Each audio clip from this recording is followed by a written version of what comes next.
Did you guys ask me how I'm feeling? Because I'm feeling very beige on beige on beige. I have not been waiting all week to say that. Welcome to Behind the Sins, presented by Cinemasins. Welcome to Behind the Sins, a weekly look at everything going on inside the world of Cinemasins. I'm Aaron Dicer, and I'm joined as always by Jonathan Watkins. Hello, hello. And Danae Hughes. I think you mean Robert De Niro. We write for Cinemasins and TV Sins and do various other things inside the Cinemasins universe as well. You've adopted a new moniker, Danae? Forget about it. It's so great. You probably don't even know what that's from. No, I just know that my Discord peeps really wanted to hear me say it, and I wrote it down so I wouldn't forget. That's a fun little game. Like when you have people like, you know, that's like, hey, do this on the show. And then we'll know you say, I used to do that when I was in radio. I had a friend who would email me a different word I had to use during the show at some point every single day. And Ooh, find a way to use the word oscillate. Well, you in know, this podcast episode. It's one of those things that works better when it's not known that you're trying to use it, and then you feel special. Forget that I said that. No. And then find a way to do it anyway. Fair enough. Yeah. Do you really not know what Forget About It's from, though? It's probably some movie. Well, like, I mean, I always think of, is Donnie Brasco what you go to, Aaron, Yes. or is it something else? Yeah, Donnie Brasco is where I would go to, yeah. I did have But to I'm look up how to spell assuming it. that was actually from something else, but I don't know. Forget about it. I did actually look up the spelling for Forget About It for Sopranos. Oh, yeah. Yeah. Yeah. Hey, we're going to talk about that one today. I know, that's why I can actually say it out loud. How is everybody? Danae, you were away for a little bit. You actually left and went somewhere and didn't do the podcast? Did we do okay? Did you listen? Did you just vacate and so you didn't listen, which is totally fine. I get that. It took me way longer than I thought. I thought that once it went out to the patrons, like that I would be able to listen to it, but it took me until yesterday to actually finish it. Yeah. And you just skipped to the end and listened to yourself. Of course. Of course. Yeah. That was it. Like, where's my part? No, I listened to the entire thing. Yeah. How'd you feel? It was good. It's good to have Barrett on to dig into MFB a little bit. Yeah. Yeah, that was good. I liked that we talked about the editors a little bit, and maybe even having a few on the show at some point in time. That was exciting to me. I really enjoyed that you totally did the Critical Role Matt Mercer call out. Yeah, I that had made to. me feel special. I had to. Yeah. Yeah, I had no clue what he was talking about. The expletive curse string about the dog reminded me of our staff meeting that we had, which his on the podcast was G-rated compared to the expletives. It was one of the most impressive, I don't know. No one speaks blue like Barrett. Yeah, it was amazing. Yeah. So that was fun. No, it was great. You guys did a great job. I definitely missed. So I recorded my bit on Sunday, and I'd only been at the resort for like a day and a half at that point in time. I don't know if anybody cares about this, but can I just say your microphone is amazing? Okay. Yeah, Barrett said the same thing. Yeah, right? Like now I'd have to figure out how to, the pee popping part was the only part that was bugging me. And Yeah, I actually, just get like a cut, like a protector. And it has one, but you can actually go in and you can change the settings in the microphone. And I got some love for that on Twitter actually too. Let me see if I can find his name. Well, I know you mentioned the microphone on the show, like one of the first weeks. So I mean, it's something we talked about, but that's a really incredible little mic. That's a Shure mic, right? It's a Shure mic. It's like the MV. I want to say this is from memory MV88 Media. We need kit. to call them, have them sponsor us or something. I was just going to say. It's like $250. This week brought to you. Yeah, so that was pretty impressive. Anyways, I interrupted to say that. I apologize. Continue with what you were saying. I'm super glad for the feedback because for me, like you're recording it and I couldn't quite tell, and then you're sending it in like nervous. But Jay Serene on Twitter messaged me, and he was like an audio engineer. And he said he liked it too. So I was like, whoa, all the people like it. His ears do special things.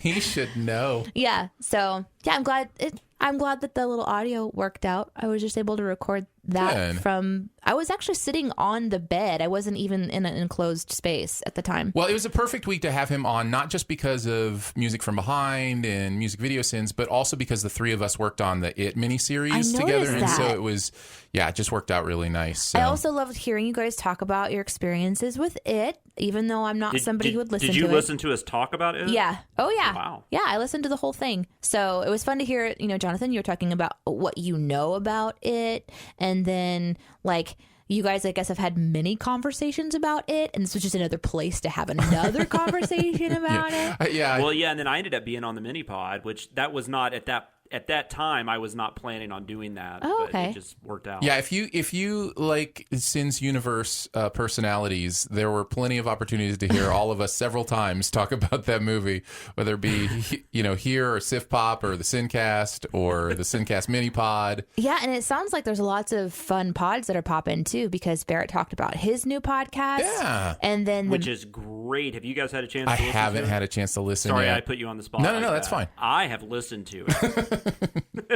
All right, let's give Jonathan really a gold star.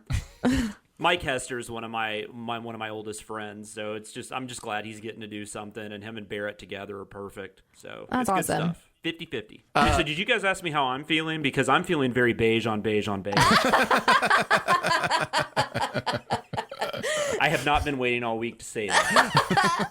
Oh, that makes me so happy. That was mine. Let's jump into it. Yeah, let's do it. Let's hit the Sinside Scoop. What's he building in there? I've got a secret. Pay no attention to that man behind the curtain. This is a true story. All right, we're going to take a look at the videos from the week, the process of sinning them, how we felt about the object of sin in general. And we've kind of rearranged this today. If you listen to the podcast, you know this. We're going to go in a more logical order as opposed to chronological. Thank God. So this show's been triggering me for weeks. Well, now that there are 2 TV sins, and eventually we'll be back to 2 Cinemasins, and there are 2 music, you know what I mean? It just makes sense to kind of go through the channels. So we'll kick it off with TV sins. The beginning of last week was The Sopranos. This was a Hughes Watkins script. It was interesting when I sent out the prep sheet for this. I did not write on this. I shadowed on this. So it was interesting when I sent out the prep sheet to you guys. I had these all wrong because I was in that same mindset of we all work on all of them, right?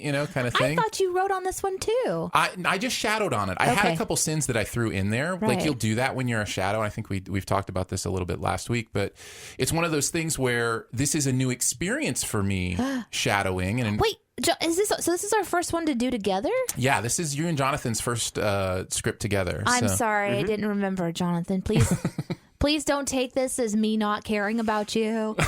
Yeah, because I totally remember. Oh, no. We all remember our first time, Danae. Except for me. Except for Danae. So anyhow, I'll let you guys take the heavy lifting on this, but I think we can talk about the show first. Is anybody a big Sopranos fan? Because I actually never watched it. This was my first experience with Sopranos. This is actually, oddly enough, we're doing probably 3 shows in September that I've watched basically every episode because my wife liked it. Oh, okay. Not that I didn't like these shows at all, but like I definitely wasn't on the same level with other people. And The Sopranos is one of those. There's really, really good acting on this show. I mean, if you're going to get a lot out of it from a performance standpoint, there's a lot of good drama at times, and there's suspense sometimes, especially in the later seasons. You're not really sure if certain characters are going to make it and so on and so forth. But I just never really connected to it. Yeah. But I've seen every episode. I think that's what I was thinking as well when I was trying to reflect on my thoughts once I watched it. Was what's my desire to go back in? And maybe at the time, it was actually one of the sins was the whole like therapy for mobsters or therapy for like there was dangerous definitely people. a mob therapy moment there, right? And so I wonder if maybe that would have been the draw at the time when it came out to watch it, because it's such an interesting perspective to hear a mobster be, instead of be this villain person or just this archetype or whatever, to give him a human personality, right? Find the humanity in it. Yeah, so maybe that would have been the draw. But for me, I found myself trying to figure out what my motivation would be to watch it now, like today. Okay, so you did not watch this show? No, I've never seen it. So, but you wrote the sin about everything that happens, right? Yes, I did.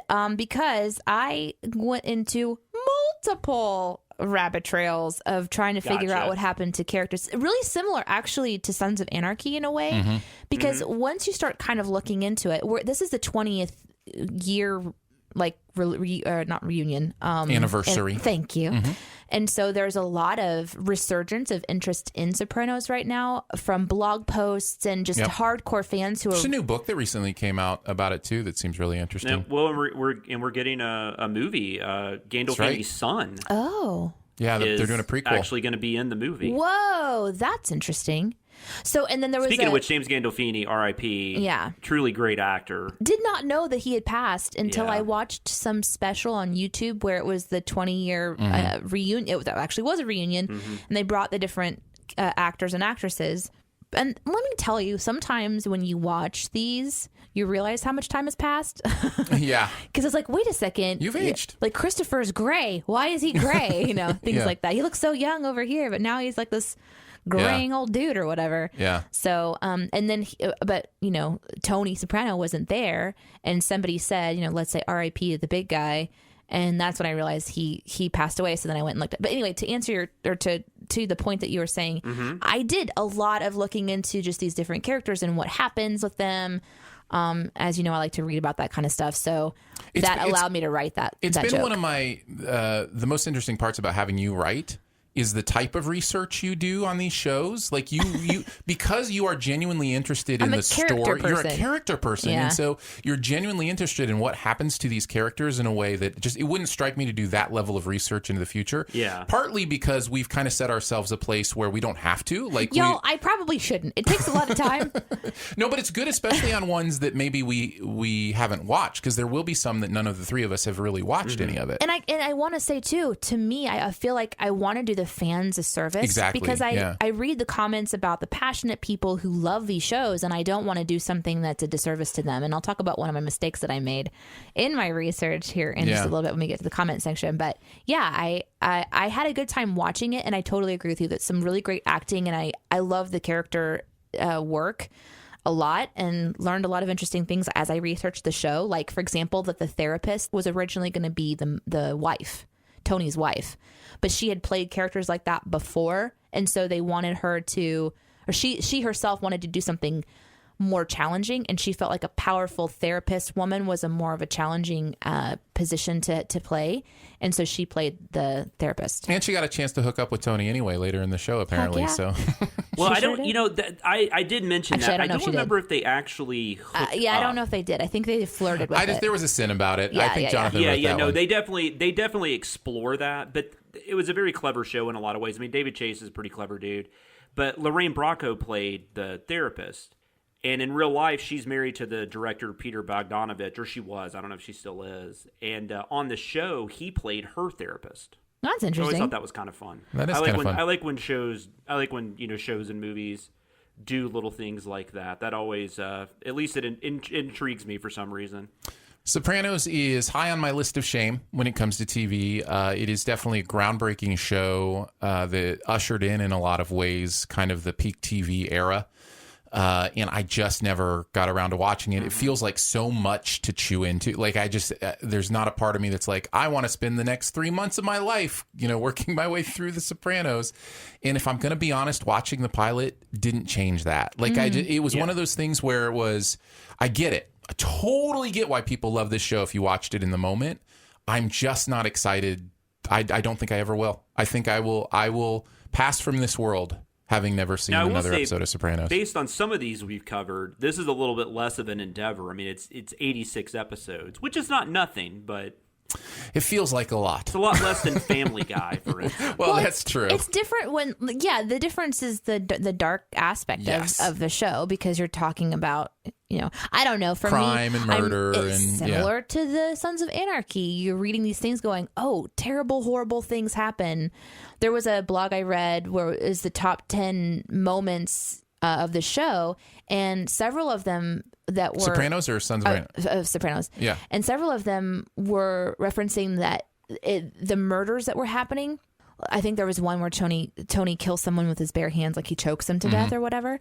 And just watching that kind of is the word harbored correct? It kind of brought in a new research or a new kind of type of show that started to kind of become more acceptable after this. So Sopranos in a way was just a really interesting show to have because it's definitely it was a new era. Moment. Yeah. And I do like shows where shows like this where there are people dying and stuff. I do like it when you don't know, no one's safe basically. Yeah, it felt very Games of Thrones. And I find that very from a storytelling standpoint, that's a lot more interesting to me because, like, you know, like for instance, I've joked about this before, but Star Trek Voyager, like every cliffhanger, it seemed like was Captain Janeway about to die, and it's like you're not killing Captain Janeway, right? There's no tension, but like, but like on The Sopranos, who knows? Yeah, you know, I mean, they killed off so many people. I mean, you just never knew. I mean, you were pretty sure Tony was going to make it at least till the end, but.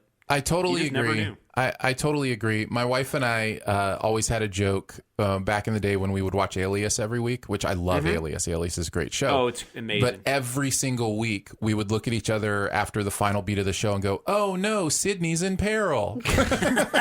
Will she make it? We don't know. Let's talk about the video a little bit. I really dug it. I think you guys put together a really great script.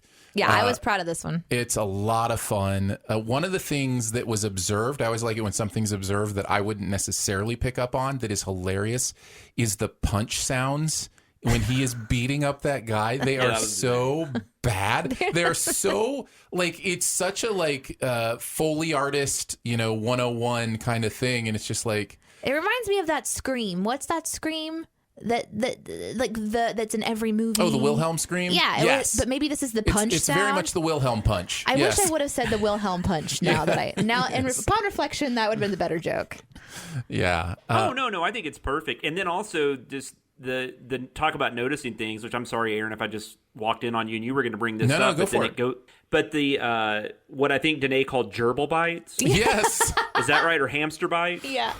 Because and then it cut back to him punching him, and there was nothing on his hand. There was another thing that was really interesting, though, because in another part of the show, he actually has scabs on his hand. And we didn't show it because it wouldn't. I don't know that it would have made. It didn't need to be there. But I thought about how I could write that in there too. So to me, if you have scabs on your hand in the exact same place, Tony must have actually, like the actor, he may have actually like hurt himself or something. Yeah. Which I found that to be fascinating. But in that particular scene, there was no injury. That happened a couple times, actually. A little bit behind the scenes, we make light of the nude statue in the psychiatrist's office, or the counselor's office. Yes. And great sins. Thank you. Both that reference that. They're wonderful sins. But it was funny because it's a statue, but it's so... almost graphically real, like the nipple contouring on it is we blurred it. We had to blur it, and it's not even a real person. It was real. That was so funny in the editing notes. Yeah. We went back and forth. Guys, should we blur this? Yeah, there's a lot of areola. The stuff we talk about. And not just areola, but like the bumps. Yeah, they're like areola bumps. Yeah. And it's like, that's too real. She was very cold. Yes, exactly. Very, very cold. Yeah, lots of great stuff in this. I feel like Chris. Let's just keep talking about stuff Danae wrote. Oh, no. Yeah, let's talk about beige on beige on beige and the milk. Well, and the beige on beige on beige was that might be one of my all-time favorite scenes, actually. And it was really weird because in the script, I was like, I couldn't really I had to go back and watch the scene because I just didn't catch it. Right. And I was like, oh, that's perfect. It is. It's such a beige outfit. Just like slight variations. It's fun when you have those ones where the character asks a question and then you answer it with something going on in that moment that's a sin. Yeah. And that was a really, really fun one too. And you made a point of the milk jug. Yes. That's something that's always bugged me. It's like that's just a. Do people do your that? Families do that? No, I don't think so. I've never been with any family that's ever done that. I don't understand it. The only way it makes sense is if you made the juice. Like if it's juice that you made, like you made Kool-Aid or something. Oh right, yeah, like lemonade or something like that. That was milk. I mean, they didn't make the milk. I don't think they did. I don't know. They had ducks out in their backyard. Yeah. Maybe they had cows. It's too. duck milk. I really like the one the quote was, "It's none of my business, but down at the club, the word is your Uncle Junior is going to whack pussy Malanga." And then it was, "This is oddly enough how Silvio decides to use Uncle Junior whacking pussy Malanga as a title for his upcoming strip club amateur night." Yeah, I wrote that one. Yeah, although I had assistance from, I believe, Danae making it better. That's why I mentioned it. I'm kidding. I didn't remember it all. I also liked your headlight research. That was fun. Where it was like the cost of replacing the headlight. Oh yeah, because it was like $3,000. That seemed a bit excessive. Yeah, that was another good one. There was a lot of opportunity in this one. This was fun because there was a lot to sin. Like, Christopher showing up at the car chase, but how did he get there? Because he was running, and just things like that were everywhere. Rick on Stark School of Running Away from Things. We did. I'm so happy. It's a thing. Yeah, I had a really fun time on this one. It was one of my favorites so far, I think. I did get a chance to throw a couple in, and the one I'm most proud of is the end. Yes. That went over like gangbusters. Ending it like the series ended. Yes. And I remember in the editing process, I was so particular about it because I wanted it to feel a certain way, and so I gave them actual seconds. Yes. In the editing process. Okay, wait 2 seconds, then ding. Then wait another 2 seconds and then come in with the end. Because I wanted it to feel that darkness in space that the finale felt, where it's like, what just happened? Like, there's nothing. There was so much. I love that, the actual ending to the show. That's always been so interesting to me because, you have shows like Lost or, I don't know, Cheers or whatever, big shows that ended, and you seem to have people on either spectrum. Yeah. But with The Sopranos, it all seemed to be pretty much a unified, huh? Well, what was interesting about your decision to add that as the ending was that people, when they were watching the actual finale, they thought that their cable went out. Of course, yeah. Because it was just went to black and there was nothing, which was not done at the time.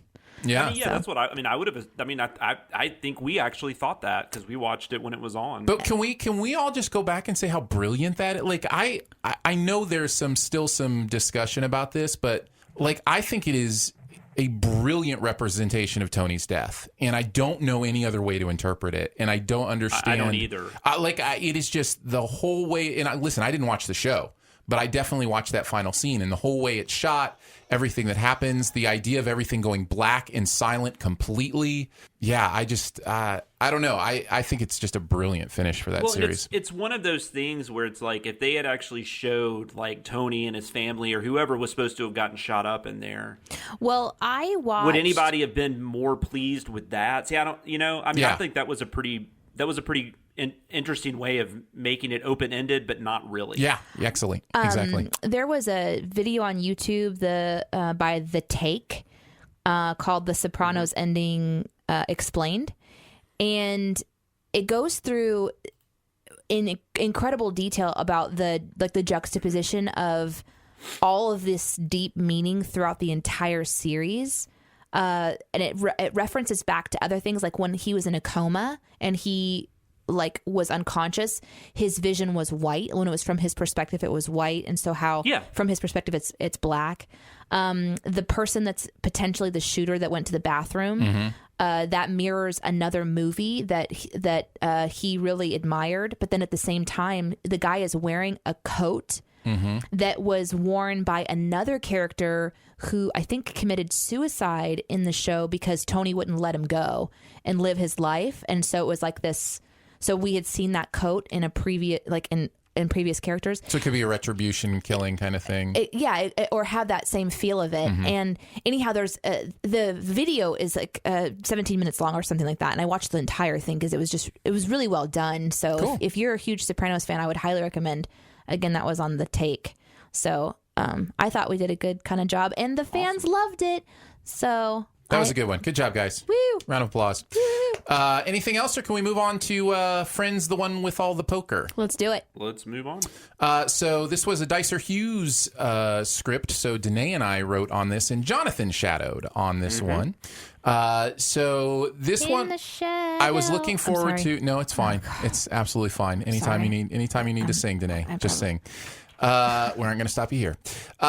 This one was one I was looking forward to just because I love writing poker sins. And boy, is there fertile ground for writing poker sins in this one. In fact, there were so many poker sins in this one, we had to eliminate several of them. Yeah, I was going to say, like, talk about a director's cut. My God. At the same time, like, almost the entire show is poker. That may or may not be the entirety of my keeping tab section today, so we'll get there eventually.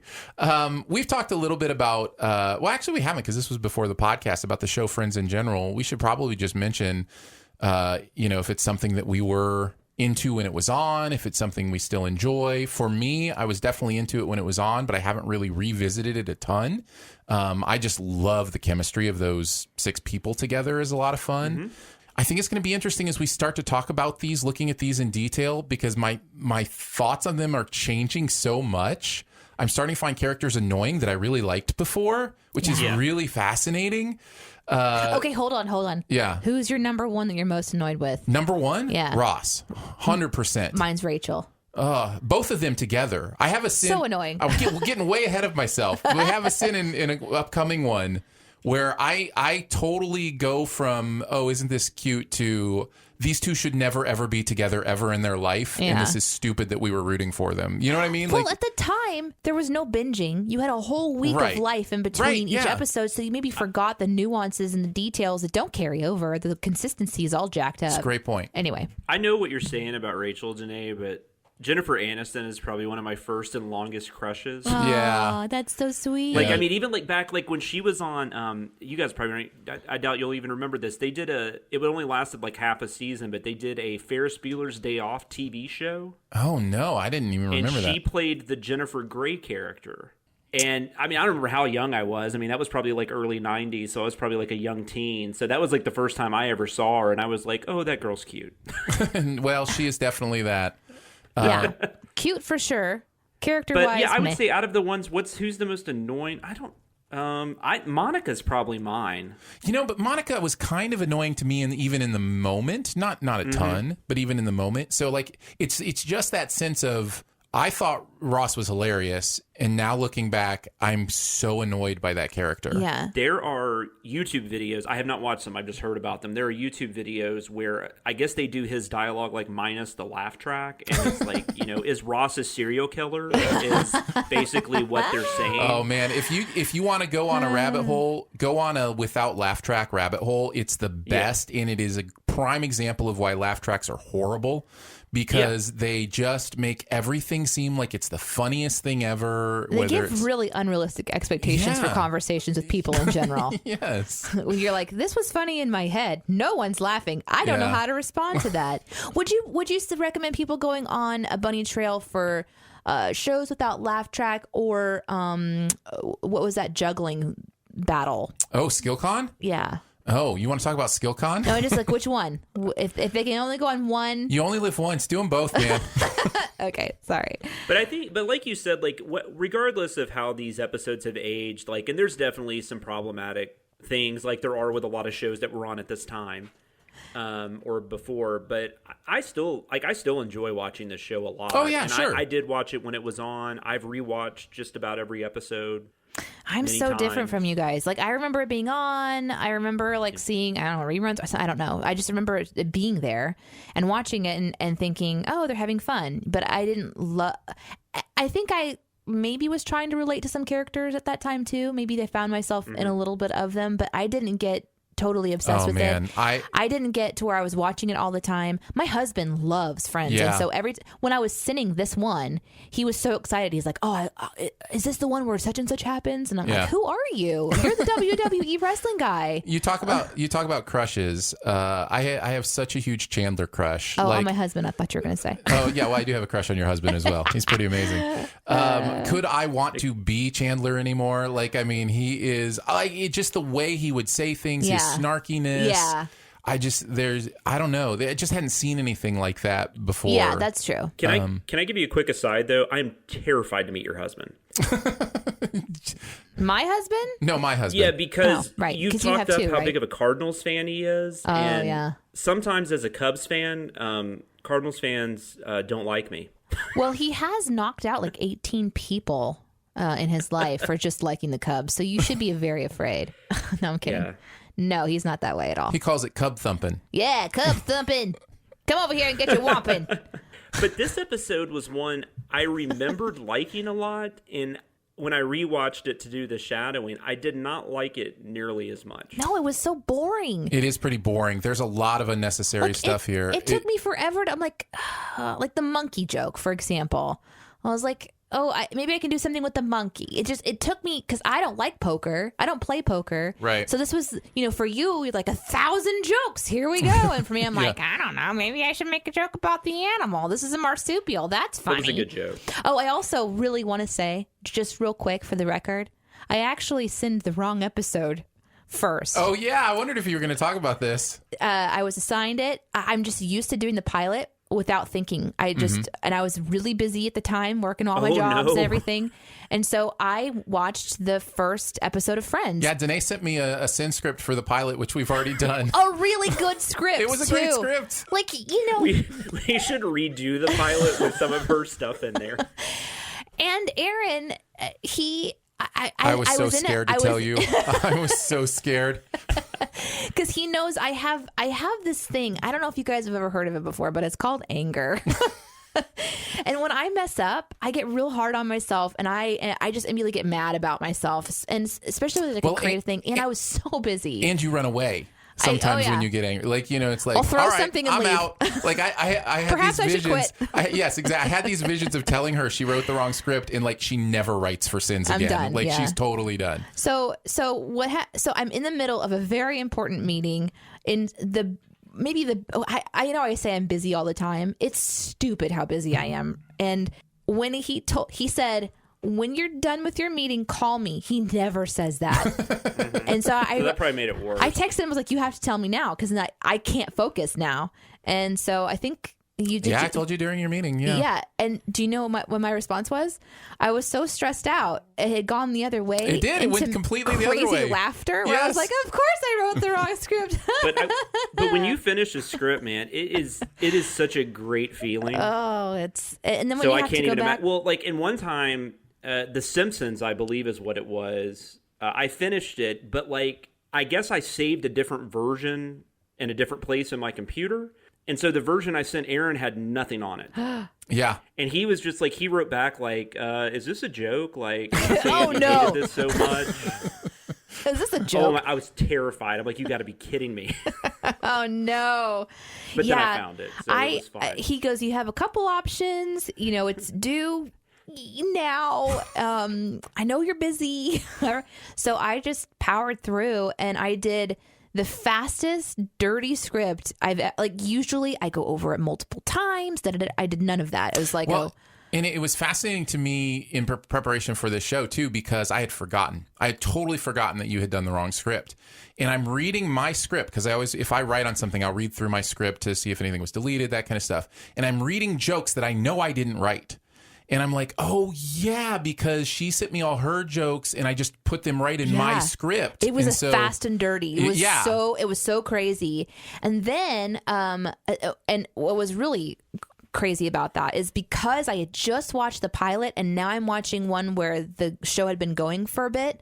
I was so hyper aware of these really vast differences in the characters. In the pilot episode, Rachel talks like in this high-pitched voice. Oh, guys, I'm leaving my husband because I'm a really good person. Like she's just, and then in this one, she's like all down to earth and da-da-da-da-da. Thank God, right? Like, right, yeah. That's progression in real life. No one needs to talk that high. Well, there was a sin in this one about a line that Joey says that I think should have been a Chandler line, and a lot of people backed me up on that. But also, a lot of people mentioned he was different in that first season. Like he wasn't. He wasn't as dumb. Right. Yeah. I think something happened with a lot of drugs for Joey, and then his brain. That still did feel more like a Chandler line. Though. Oh yeah. Yeah. But yeah, a lot of the characters changed. Like I would say Joey and Rachel and maybe Monica to a point. Like they kind of change a little bit. I think Ross and Chandler and Phoebe pretty much stayed the same, though. I did post into Discord about people's opinions on the most annoying character. Uh-huh. We have a vote for all of them, except Chandler. And then someone said, no, he's annoying too. Every character. So that's what Discord thinks, is they're all annoying. It's interesting, though. I've seen a lot of people on Twitter talking about how, with Jeremy talking about it on the Sincast and stuff, a lot of people that had never seen it have started watching it. And then they talk about how they don't find it very funny. So I kind of wonder if it's just a nostalgic thing. But like the next couple episodes we're doing, because I guess we've already announced that we're doing this all September, are really funny. I think it's funny. I don't think that's just nostalgia. I think it may be a bit cultural, like for our age. Like there may be a bit of an age gap there and a weird thing. My kids have grown up without laugh tracks for the most part.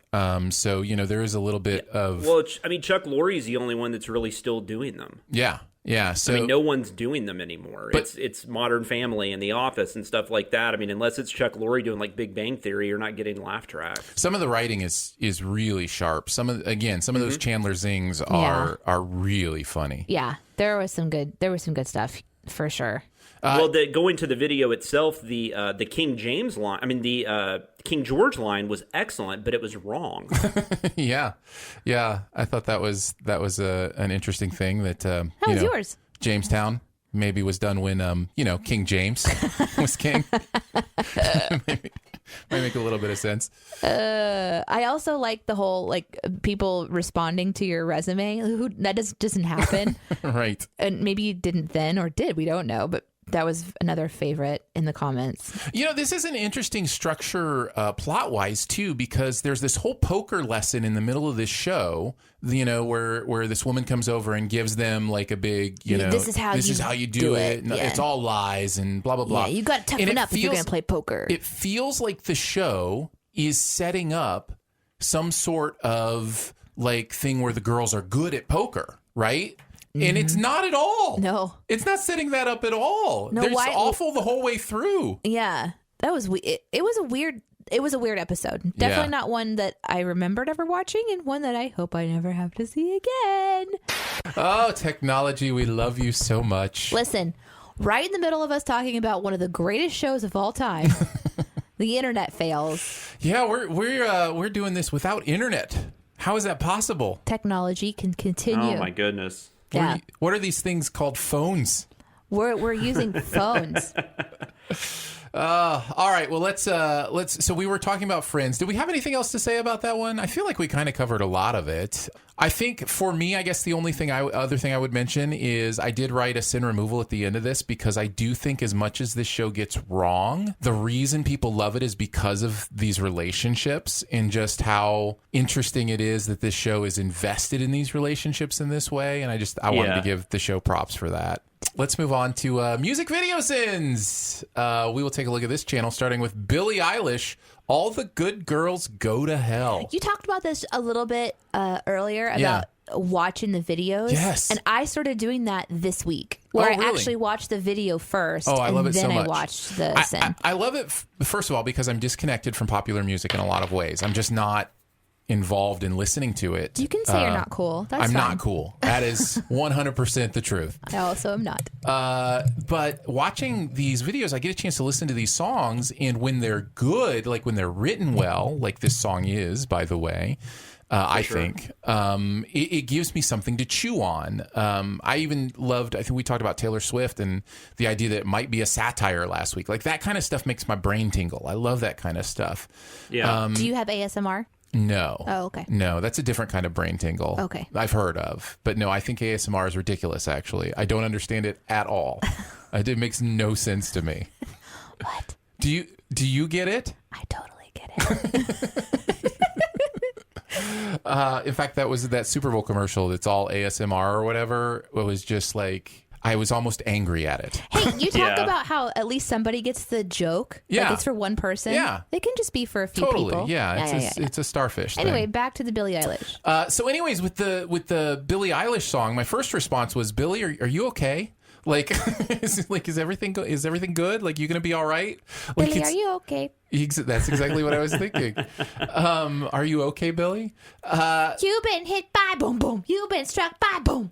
A Smooth Criminal. You're talking about really important things. Yes. My main question after watching the video that wasn't answered in the Sins video was she is created by science to be an angel and then dropped from the heavens down to the ground. Yes. So is she trying to say that heaven is a science lab? That's the question that I still have. Well, I just saw it as this really kind of beautiful exploration of seeking morality as torture. Like this idea of trying to be good is a torturous thing, in that, you know, the idea of trying to make somebody an angel, like make somebody this picture of perfection, you know, that kind of thing. So why not just embrace your darkness? And so you go the other way. Yeah. So I don't know. I just, that kind of stuff kind of, but you're right, because it is definitely needles at the beginning that give her wings. Mm-hmm. So I don't know. I was really curious what the two of yours take would be on this. What's yours, Jonathan? What did you think? What's my take on it? I mean, I really like the song. I thought it was, but outside of, this is cool visual imagery. I don't know what it's about. Yeah. I mean, I think there's definitely like in Barrett, you know, the narrator makes a comment about the environmental thing. There's definitely an environmental message there.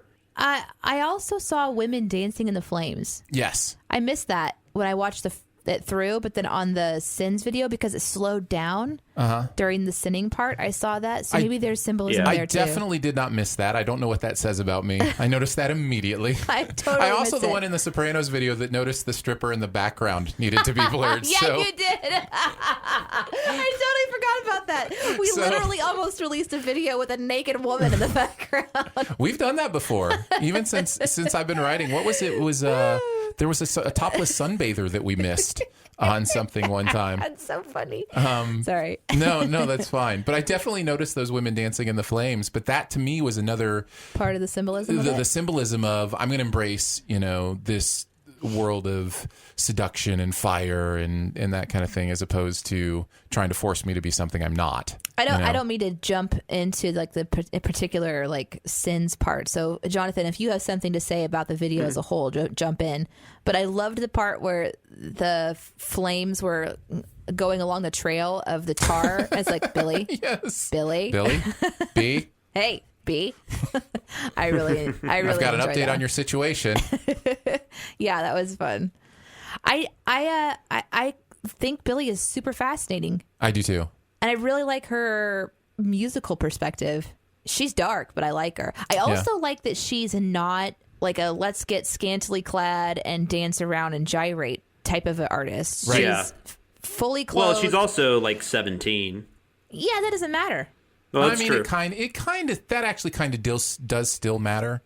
I could be wrong. No, you're probably right, because I mean, Hit Me Baby One More Time, for instance. I mean, what was Britney, like 16 then? So she was 16, and then also all the Disney characters that you see. Like I flipped through when I was on vacation over to Disney, and the little 12-year-old girls that they have there, they're all dolled up and you know, stuff like that. So I mean, I just find that she's not enhancing sexuality. It might be part of what she talks about in some ways, but it's not like, hey, my message is about how I'm a woman and I've got curves and sex appeal. It's like, listen to my music kind of a thing. Well, and I'm going to show you some really, really interesting imagery. But it's also about darkness, right? Yeah, like everything her she imagery does is very dark. Seems to be about darkness. Yeah. And so I find that fascinating as well. I liked... And her Lucifer is lonely, okay? that was an interesting line. Has your Lucifer ever been lonely? I mean, I don't even know what that's supposed to be, but I mean, I assume that's referring to like dark side or I don't know. Well, I think it really is about this idea of there's a part of me that is dark, and if you tell me there isn't, it's going to drive me further to the honesty of that part of me. And I think we do a disservice when we were just having a conversation recently about stand-up comedy and about the idea of being willing to cross lines at places in our culture so that we can publicly, so that free speech can actually result in us hearing things and thinking, oh, I don't agree with that thing, or, oh, I've never heard it that way. Maybe, you know what I mean? So there has to be a permission for us to understand our darkness and understand the things about us that aren't okay or aren't publicly okay or whatever. And and she's using lyrics and imagery that would potentially make some people very uncomfortable, but then in hearing it and seeing it, then it gives you an opportunity to then go, oh, that's too far for me or whatever. Yeah. I dig her. Yeah. I do too. No, I think she's great. I did like on that My Lucifer is Lonely though, where the one where it was weird because I just thinking about how my Jesus is jamming. Yeah, yeah, that was so good. Yeah. I also like And the way Jeremy says "kiss my balls." I kind of want to write that into every script moving forward. as long as he says it that way every time. Yeah, exactly. Do we have sounders or anything? I think it'd be so fun to just have like this little clip series of our faves. Yeah, we don't. But it would be so much the work. Discord has sent me links to their favorite of your sounders. And so I may try to get those on a soundboard at some point. I totally forgot that you talked about that in Discord. Yeah. That really happened. Yeah. You guys are amazing. Yep. Just keep getting them to me. Eventually we'll have a soundboard in here. Danae will be the one playing with it, by the way. I can't help it. She cannot help that kind of stuff. I also liked La Billy Tar Pit. Made me smile because I'm a pun guy. I thought that was great. There was in the moment when the wings are kind of like stretching out of her skin in this sort of like creepy fashion. It reminded me of something, and I'm actually going to talk about it in our Beyond the Sins. Okay, there's like this weird crossover that happened on what I was going to talk about, and how it totally visually was Kismet. like, yeah, it was crazy. So I'm excited to talk about that one. Very nice. Anything else about the Billie Eilish Sins video? All the good girls go to hell. I don't think so. No, I don't have anything. All right. Just that you wrote it capitalized in our notes, and it was all under. It was not supposed to. Oh, that's yeah, getting on my nerves too. By the way, that, yeah. Yeah, on the notes that you sent for the show, Aaron, you did all the good girls go to hell, but it's not actually. No. It needs to be all lowercase. Was it Emily Dickinson that messed around with that? The old poet that would have non-caps and that kind of. This has been going on for a while. That sounds right. People have been trolling, subverting. You can't keep me down.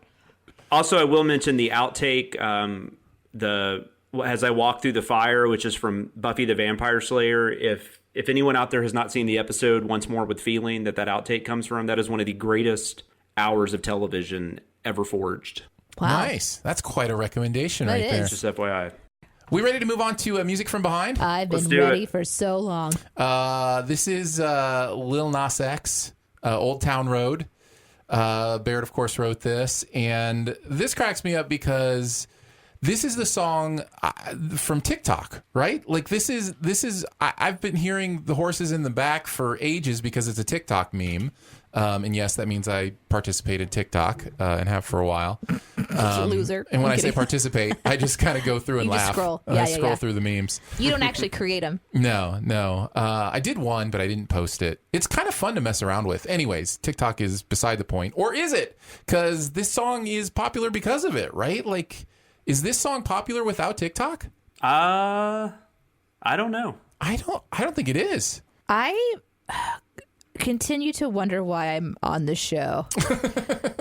I don't know who this person is. Right. Yeah. Or what the song is. Yeah. Or what's going on. It took me. It just broke I believe it broke a Billboard #1 record. Of consecutive weeks. It was something along those lines. Like it's insanely huge. Yeah. But it's crazy that when you listen to it, you're just like, this is the song that is breaking all these records. But it's like, is it? What was that? What was that song with Psy? Oh, like Gangnam Style? Yeah. Yeah. Is it like that? Yeah, similar. In a way? Yeah. Where it's just like, kind of. what is this? Yeah. Okay. It's a viral song. Yeah. It took me 3 minutes and 53 seconds into this video. Is when he goes off on when Elon gets livid about what happened and then goes off on this like rant about it, explaining what happened, and then says something like, "But little do you know that declaration couldn't be further from the truth." But it's the truth. But it's the truth, yeah. That's when I clued into what was going on. I was like, okay. So thanks for having that in the video because that actually helped me. Yeah. Who's super disconnected from TikTok and the meme of this. I do remember seeing memes about like how there was these ridiculous lyrics about horses or something, but I never listened to it. So. I got my horses in the bag. Yeah. Well, and there's so many different versions of this because the original version doesn't have Billy Ray Cyrus on it. Correct. that was something he did later. And if you want to learn about the history of this song, you should listen to the new podcast from Cinemasins called 50/50. Is it on there? Yeah, it is. Whoa. That's one of the songs they go into depth about. So That's cool. Yeah, it's really interesting. But I personally don't think it's a very good song. But I'm clearly in the minority. So Well, I think it is a testament to meme. I think it's a testament to virality. Because when we lock something, it's also a testament to the power of a hook. You know, like the idea that it only takes 5 seconds to do something, a series of notes, series of words that can lock into your brain in a way like it's eating your brain. You know, it's the power of music is incredible, and just the fact that By the way, it surprises me, Danae, that you don't TikTok, because as much as you Imager. Like it's kind of like the video version of Imager, basically. So it's really funny in a lot of ways. It's also nonsense in a lot of ways, but so is Imager, right? Like you'll go through Imager's life. But anyways, so I just think it's a testament to that, and people love the idea of something that, just they love that hook, and then, it's a real thing, and it's a song, and I don't know. Mm-hmm. I thought the video was hilarious, by the way. I don't have much else to say about it. And I like the throwback to the Billie Eilish video with the Office reference. Yes. So smart. Yeah. That was good. I think my favorite part has to be when they're talking about the, hip-hop country crossover, and it shows a picture of Biggie and Dolly Parton. And Biggie says, "You have good range," and Dolly says, "You go hard." I just, for whatever reason, I had that written down. Oh, that slayed me. Well, just because you were like picturing her saying that to him too, which made it great. I enjoyed the Bobby McFerrin reference as well at the beginning. Yeah, lots of good jokes. This one just felt like, for me, this one felt like the one that could get me. Like if I didn't know it was a joke. Right. This felt like this would be the closest so far to one that could actually make me think for a second, like, wait, did he really team up with Elon Musk? And yeah, I guess invent TikTok. I think it's just the way it's presented, because honestly, I know TikTok. I have an 8-year-old kid, so I know all about TikTok, but I don't know about how it started, so I don't know. You aren't wrong. I will. I'll go ahead and do one of my comments from the comment section now, since we're talking about it. But it's from this video. It was Laura Henderson says, "Me, what can there possibly be to know about this song? Video. So Tesla." And then after that, it says edited. So after the fact, it says edited. Honestly, I was 3.5 minutes in before I realized this video may not be 100% or even 1% accurate. I totally missed that one. That's a perfect one to go with all the ones that came before it. No, I thought of you, but it cracked me up because she actually had to go back and edit it to say, apparently it doesn't have anything to do with Tesla. This is a joke. This is a joke. And we're also to the point where he started to do they're starting to do some callbacks on these, because they had the Billie Eilish thing towards the end, and the box set of The Office. I thought that was pretty nice. Yeah, it's really well done, and I enjoyed it quite a bit. Let's move on to Shrek Forever After. But why? Why do Shrek Forever After? Did you see how many people have watched it so far? No. Yeah, these Shrek movies do really well. Yeah, the Shrek movies blow up, and they hadn't done this one yet. So, I think it's over 1.5 million now or something like that. So yeah, I don't know when they did the first one, but I know with the second one, Chris kind of made it a September tradition. I don't know that for the fact on the first one, but I know the second, third, and fourth one were the past 3 Septembers. I'd go check, but the internet's not working. That's right. Fair point. I thought this video was hilarious. This is an awesome Atkins Scott joint. As far as the movie itself, where we usually start, I don't have anything to say about this movie, anything positive at least. I don't like the first one. I don't either. I don't like any of the Shrek movies. And I've never seen any of the sequels up until this one. If for some reason, and I didn't watch this one before I worked on the edit, but I feel like I got the gist of it working on the edit. So it's awful. I'm good. I feel like I got the gist of it watching the video. Yeah. I didn't see. I saw the first Shrek, but I haven't seen any of the others. Yeah. And so, but I was bummed at some of the messages, and I really enjoyed how this video sent those messages. Like in particular, what do you mean by that? Like the messages of the movie? Like the setup for Shrek just needing a break. And I mean, I'm there. I have a 2.5-year-old.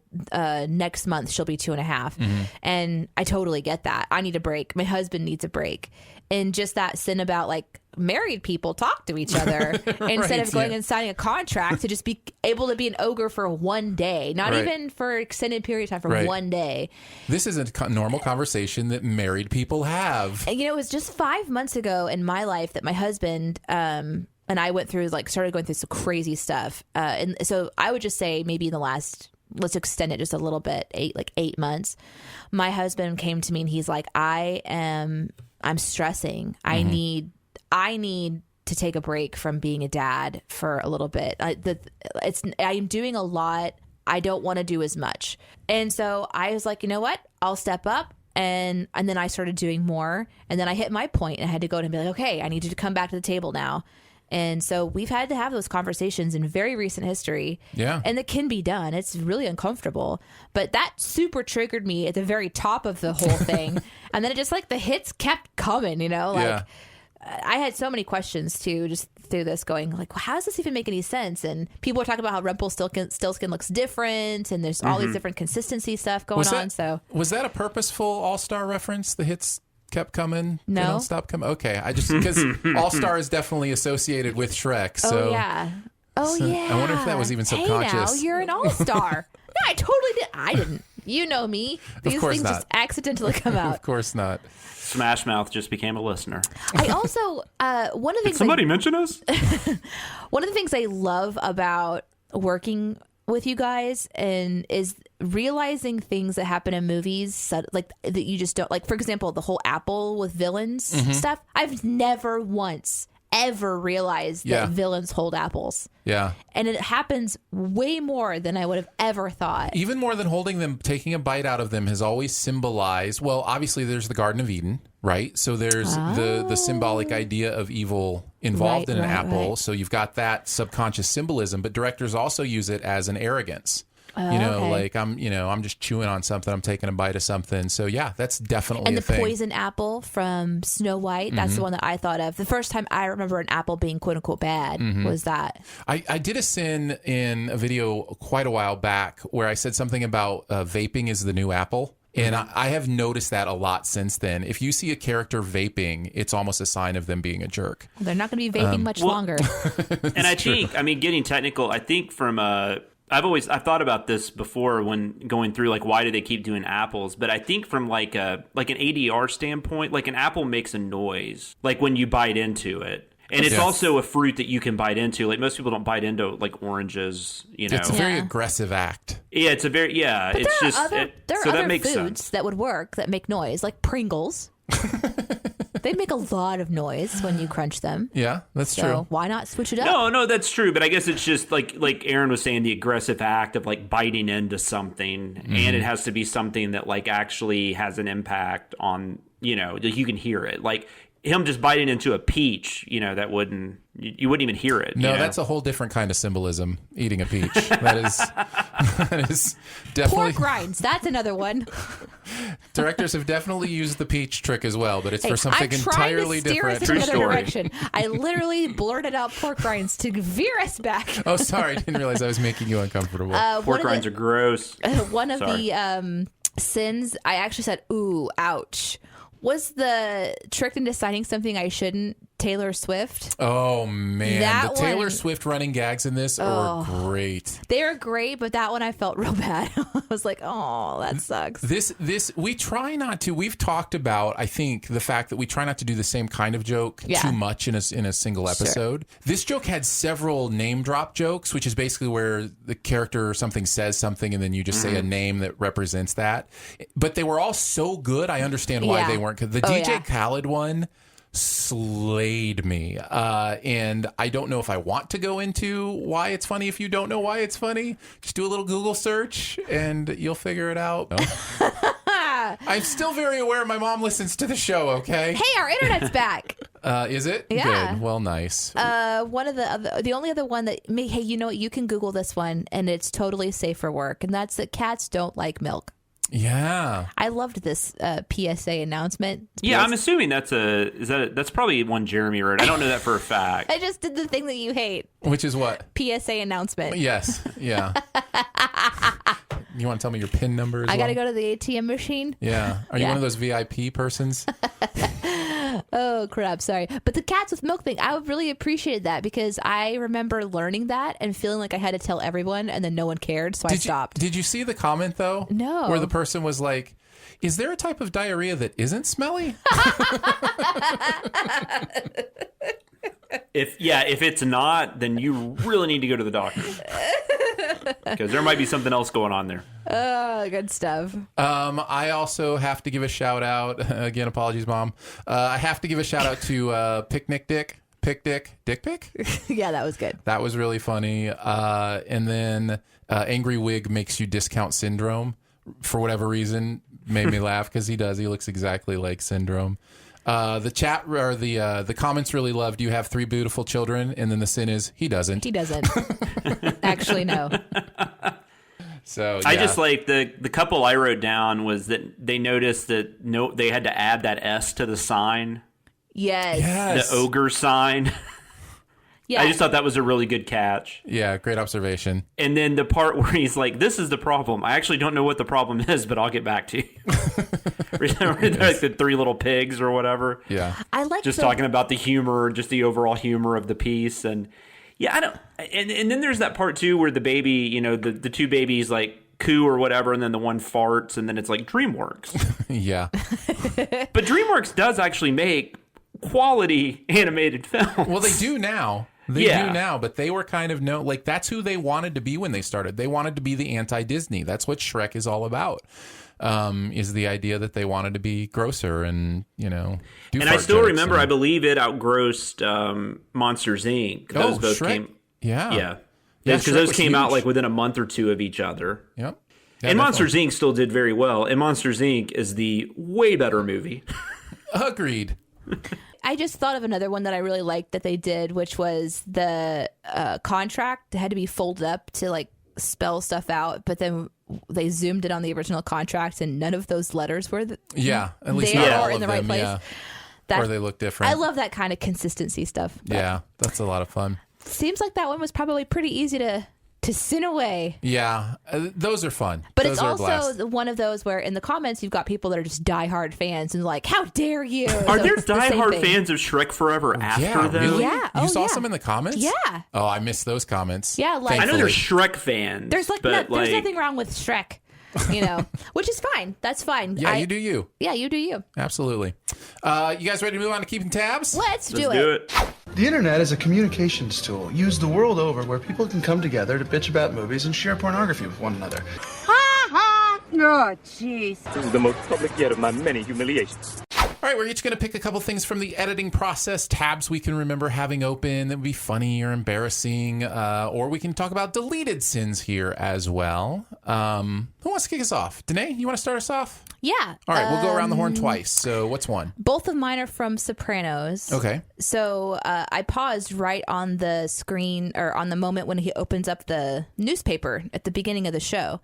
And I happened to see an ad for WWE. Now, my husband is a huge WWE fan. Huge. So, of course, I'm drawn to it. And my curiosity was if that really happened or not, because the ad looked really real, number one. And number two, I couldn't imagine that WWE would want to be associated with something unless it was, accurate or whatever. Yeah. So it turns out that they were in Philadelphia in 1997, and the newspaper said 1998. So that was my sin. But the fun part of that was I happened to show my husband what I was doing, and he went off on about a 30-minute explanation of how amazing this particular moment in wrestling history was, and all the stuff that was happening in the WWE universe at the time. When the late 90s? Yeah, which was before the Let me see if I can do you. I'm going to do my best, guys. If you're a WWE fan, I apologize. I may botch this, but it was before the Attitude Era, like right before the Attitude Era. I have no idea what you're talking about. You know this, right? Like, yeah, I have no point of reference. Yeah. Are you speaking English? So it's kind of when WWE really pushed performers forward who had like the Stone Cold Steve Austin, which I actually was into wrestling for a while in the 90s. So I actually remember this part of it. I have a son named well. Austin, so I'm well familiar with so Stone Cold Steve moniker. Austin was just like, he's one of those that are kind of known as like that guy who just said crazy, like really attitude type stuff, right? Yeah. So this was right before that, and it's also when the Hart family, because there's these two brothers that were wrestlers, and 2 years later, one of them actually dies. I just had it. I just had that moment you have when we start talking about movies and you just want to check out. I am checking out. I'm just like... This is when you go to Discord, Aaron. This is how I actually you think save yourself. that's is it Bret Hart? Bret Hart is the one. Bret Hart is the one who actually wrestled that night. And the thing that happened that night was that he said if he lost, he would never wrestle on American soil again because he's Canadian. So his rival was the referee that night, like somebody who didn't like him. You mean if he lost in the script? This is all real. This is all real life. Yeah, Jonathan, come on. So I'm not making fun. I'm just joking. No, you're totally fine. So the guy that was the referee, he couldn't interfere, and if he did, he couldn't wrestle on American soil either. So the whole moment in the wrestling world, it was just this crazy moment.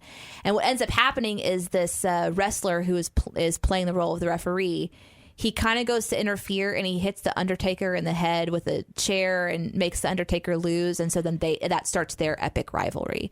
So it's one of those pivotal moments in the storyline of this whole universe that happened, and it was on the back of the Sopranos paper. So that's the keeping tabs thing. That is our sickness. I follow a lot of people on Twitter who just happen to really be into wrestling, and whenever there's an event, I'll see all the tweets about it. And it's like the passion those fans have is unreal. It's absolutely crazy. But it kind of almost makes me want to check it out. But then at the same time, it's like we've talked about in the past, like why I don't play video games and stuff. It's like I don't have time to add another thing to my life. But I do find it interesting that people are that passionate about it. Yeah, there are a lot of passionate fans. My husband happens to be one of them. So that's awesome. He said, so last night I was telling him that I was going to talk about it on the podcast. So he gave me even more information. So I could go on for another 15 minutes if you want me to. I'll just hang out on Discord. I'll just pull my Danae, hang out over there.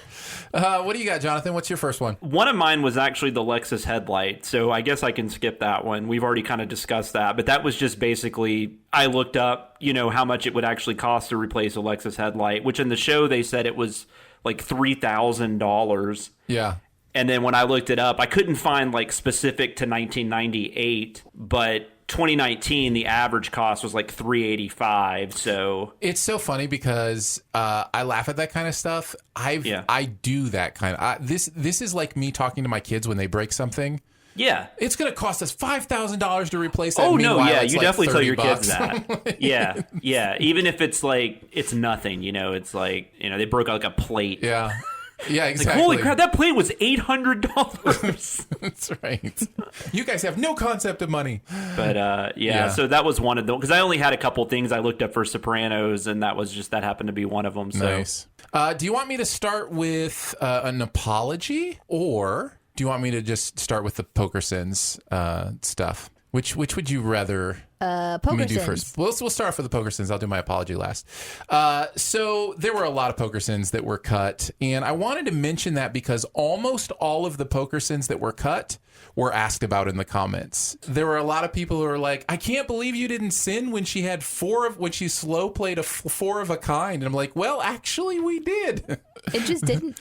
It was just that's still in there. Like, I think it was like, and you didn't raise? Yeah, exactly. It was a little more involved, though, I think, prior to that. Yeah. And then there was another one where everybody folds out a turn, I think, that we cut. It was just, this was one of those things where it was just so, that betting stuff at the end, that's another one that a lot of people mentioned.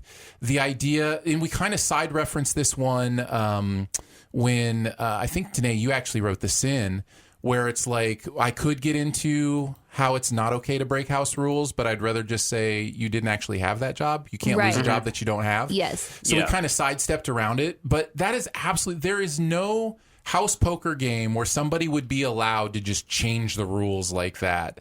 And there is no situation. There was another sin about the fact that did they both run out of chips at exactly the same time? Why are they both going for cash? Like if she's just covering chips with cash. I loved that one. Yeah. That was one that I really liked because I was like, how is it possible they have the exact same amount of chips, especially considering you would think Ross was doing better than Rachel. Oh, yeah, totally. I like that one because it reminds me that I don't know enough about poker to know when anything is wrong. And my version of poker is probably TV's version of it is definitely pop culture's poker. With the exception of like the first couple of hands when a lot of people, if they haven't played yet, they have the same stacks. It would be nearly impossible.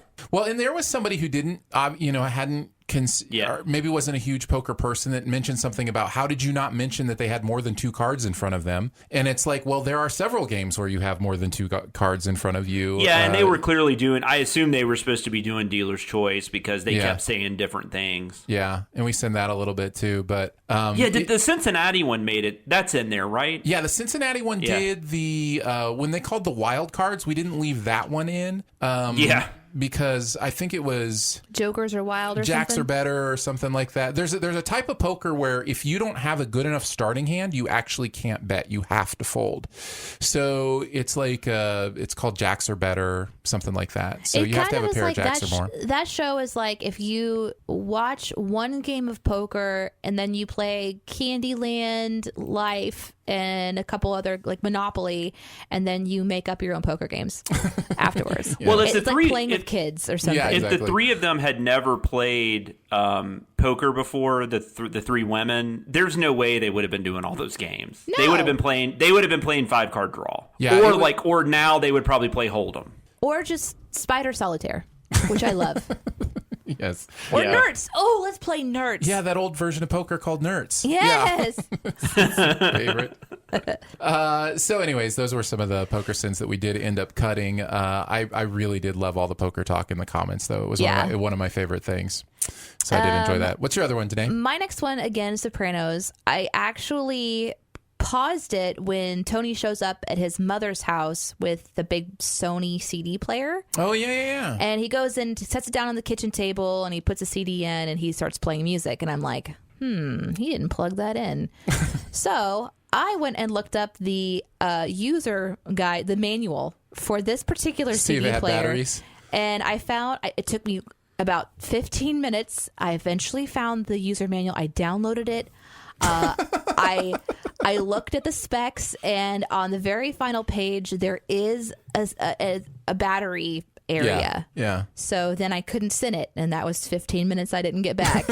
But I did my work. It was the QTCH88. It does, in fact, have a place for batteries. Most of them did back then because you wanted to be able to. They put it on needed your to be shoulder. portable. You didn't have a phone that had all your music on it. You wanted to be able to take your music with you. But just in case it didn't. Right. I wanted to be the one that sent it.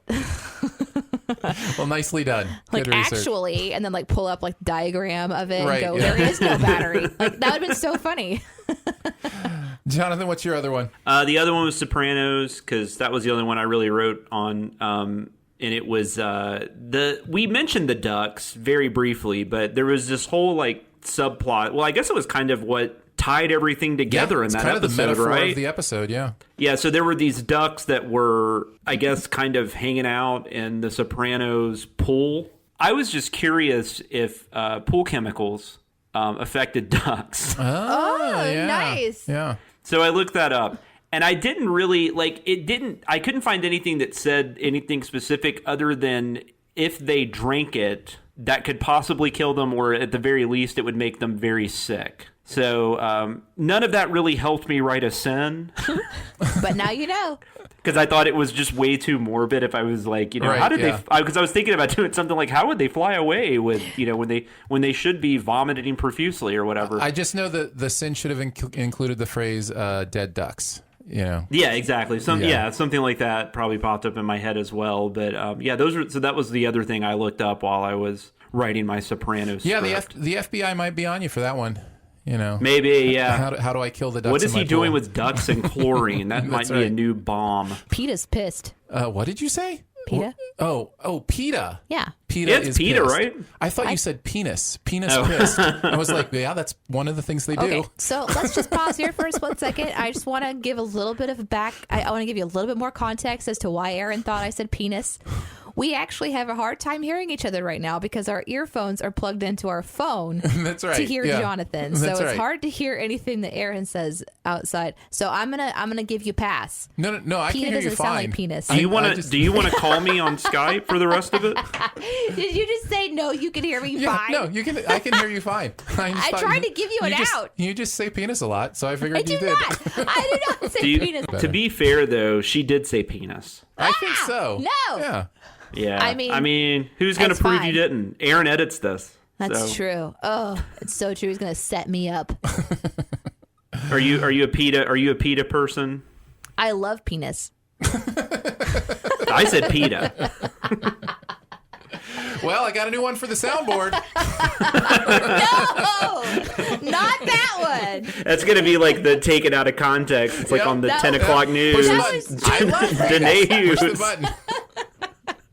No, that was just for this Nope, moment. that's going on the soundboard. You're I welcome. mean, you're married to a guy. You have a kid. I'm guessing that's true. I'm guessing you're not completely opposed. Yeah, you liked it once. At least one time. All right, my final one is the apology. I owe Danae an apology that I didn't realize I owed her until I was researching for this episode. She wrote this sin about Rachel's shuffle in the poker game not being intimidating. Great observation. That like it's supposed to be this moment where she's intimidating everybody by her amazing shuffle. Yeah, I mean that's in the video. It is in the video, but I changed it. She wrote, and she never told me this, but she wrote this sin. This is what the original sin was. Well, actually, I'll tell you what it ended up being. The one it ended up being was this shuffle is about as intimidating as a litter of puppies rolling around in a basket of multicolored feathers, right? Mm-hmm. So just about the least intimidating thing you could figure out, because I didn't realize her original sin actually used poker terms in it, and I totally missed it. So I wanted to apologize to you. That's but hilarious. Her original sin was also this shuffle is about as intimidating as someone saying they flopped over the riverbed and landed a house full of pretty colors. I totally missed that you put flop and river and full house in there. All wrong. All used incorrectly. All used incorrectly. Which is probably why I missed it, but that was the point of the sin. And I feel horrible that I edited that. Why do I feel so good right now? Because Was that you? should. Did you? So you researched that, or No, did you that's just remember terms? That's how I would explain poker to somebody. Okay. It's kind of. It's really funny. There was a music video. I have no idea what the video was, but this is a couple years ago, and they were playing dominoes in the video, and I was writing the script for the video sends script, and I looked up all this stuff on dominoes, and so because I just wanted to write a bunch of domino terms. Oh, I can tell you actually, it was the what was the really, really popular Hispanic song from a couple years ago? Despacito? Despacito. They're playing dominoes in that video, and so I used a bunch of domino terminology, and I think Barrett even wrote back I didn't realize you played dominoes. I was like, no, I don't. No, I Google. Yeah, I Googled dominoes. In this case, I'm sure I used all those terms incorrectly too. Yeah, in this case, when I wrote that, I thought this is how I do with sports too, where I just use whatever words oh, cool, the ball is going into the thing with the sports stuff, so I did that with poker. I am the idiot here. I was so oblivious. I'm reading this and I'm going, okay, I agree it's not intimidating, but what's not intimidating about flopping over a riverbed and landing on a house full? That doesn't make any sense. What is? And so in my brain, I'm like, oh, I'll just make this a little more make obvious, sense, yeah. obvious to me. Not even picking up the beauty of the sin you had written, so I feel horrible, and I wanted to public apologize to you. It's fine. I think you did a great job shifting it. I kind of am used to my sins and jokes being manipulated or cut, yeah. or, and we've mentioned that we all have that. Yeah. Everybody makes everybody's stuff better, and I kind of have to just almost submit to. You guys know the audience more. You know it flies more. Right. But in this case, it's interesting to hear you say that you wish that you would have gone I the just way. completely, No, I think you're too hard on yourself. Although I'm loving that you're calling yourself a moron. Well, there you go. There's our keeping tabs. I have a sorry when we get to the comment section. So. Oh, it's apology week on Behind the Sins. Well, let's get there. Let's do the comment section. I want to know what you're thinking. I appreciate your honesty. You're a real straight shooter. You are the ones who are the ball lickers. All right, we're each going to pick a comment to respond to from this week's videos. We'll also do some general feedback here. We have 2 questions this week that we will get to that come from you. Again, if you want your question into Behind the Sins, it's very easy. Just email us behindthesinspod@gmail.com. behindthesinspod@gmail.com. Jonathan, why don't you kick us off this time? What's your one comment that you wanted to make mention of? So there was one for The Sopranos that Catherine, I think that says Byrne, said, no send off for James Gandolfini. He made the show what it was. Mm-hmm. And yeah, that's a fair point. And I didn't know, have we really talked about that? Like when and why we take sends off? I mean, I don't know if there's really a rhyme or reason to it. Well, I definitely wasn't given a rule book on it. Yeah. You know I haven't been given any context for what I'm supposed I will to be say, doing. and I don't know, because Danae and I were the main ones on this. I traditionally just don't take sends off. It's pretty rare that I do. And that's nothing personal. Writing with Aaron a bunch, I know Aaron's going to. So that's so true. Which is good. That's good. That's a good thing. But I know, and you don't want more than like 1 or 2. No, it depends. I mean, if it's something that's really amazing, we'll take a few sends off. There's one here coming up pretty soon, I think, that we debated whether or not to keep both of them in, and we decided to. Yeah. So, but that's a good point. I mean, I have no defense for that. James Gandolfini is great in that show, and it's probably one of the most iconic performances in the history of television. Yeah. Shame on me, but shame on all of us. But we are supposed to give sends. So I mean, that is the job. Yeah. It is kind of funny, and I think it speaks to that fans enjoy it when we go, kind of opposite and do something like that. But it also speaks to the fact of why we can't do that all the time, because then it just becomes, what we do, and that's not what we're doing. We're trying to crack jokes and have a good time, and and the narrator's not supposed to like anything. Exactly. Yeah. What could break through his cold heart? And the answer is those reverse sends, right? Like those are the rare moments that something breaks through. And even when we write those, what I've picked up on is we write them in a snarky way a lot of the times, like a begrudging way. Like the idea is the narrator doesn't want to take a send off, but he has he has no choice. Well, and I think maybe on the movies it's easier because a movie has a beginning, middle, end, it's done. But on the TV send side, we're also trying to write as if he's only watching the episode. Right, so how would he know this is a life-changing performance if he's not watching any of the other ones? And that's where you could have taken off a Gandolfini sin, is if you had a Gandolfini moment in that episode where you're like, oh my goodness, watch him go. And something tells me we might do another Sopranos at some point, so also I was going to say I really enjoy the ones too where he's, the narrator will say something like, I probably should take a send off for this, but I'm an asshole. Yeah. And then we'll still give the sin even though we just 100% complimented whatever the situation was. Yes, and you can almost hear all the commenters rage about that. This leads perfectly into my comment for this week. Awesome. Because there's a comment in Shrek 4 that I think points this out. And I'm not going to give the person's name because I'm not trying to shame anybody. I'm really not. And you're not going to find it. It's buried in the comments. Buried in there. But there's a comment in the Shrek 4 video that really points out to me this obliviousness that some people just have about what we're trying to do. The comment is, okay, so if he didn't unnecessarily add 500 sins, the actual number of total sins is 121, not 621. That's the whole comment. He's doing the math and saying, okay, what is the sin total really here? Listen, if you think that number means anything, you have missed the point. It's like, whose line is it anyway? The points don't matter. No, yeah. Like, it's just, it blows my mind that somebody sat down and had to type, yeah, guys, but remember, there was a 500 sin edition in there, so really this video is 121, not 621. I'm like, let's take a step back and let's realize what's going on here. It's just incredible what some people choose to focus on. Yeah, it's like that number is so unimportant. Yeah, like we've done.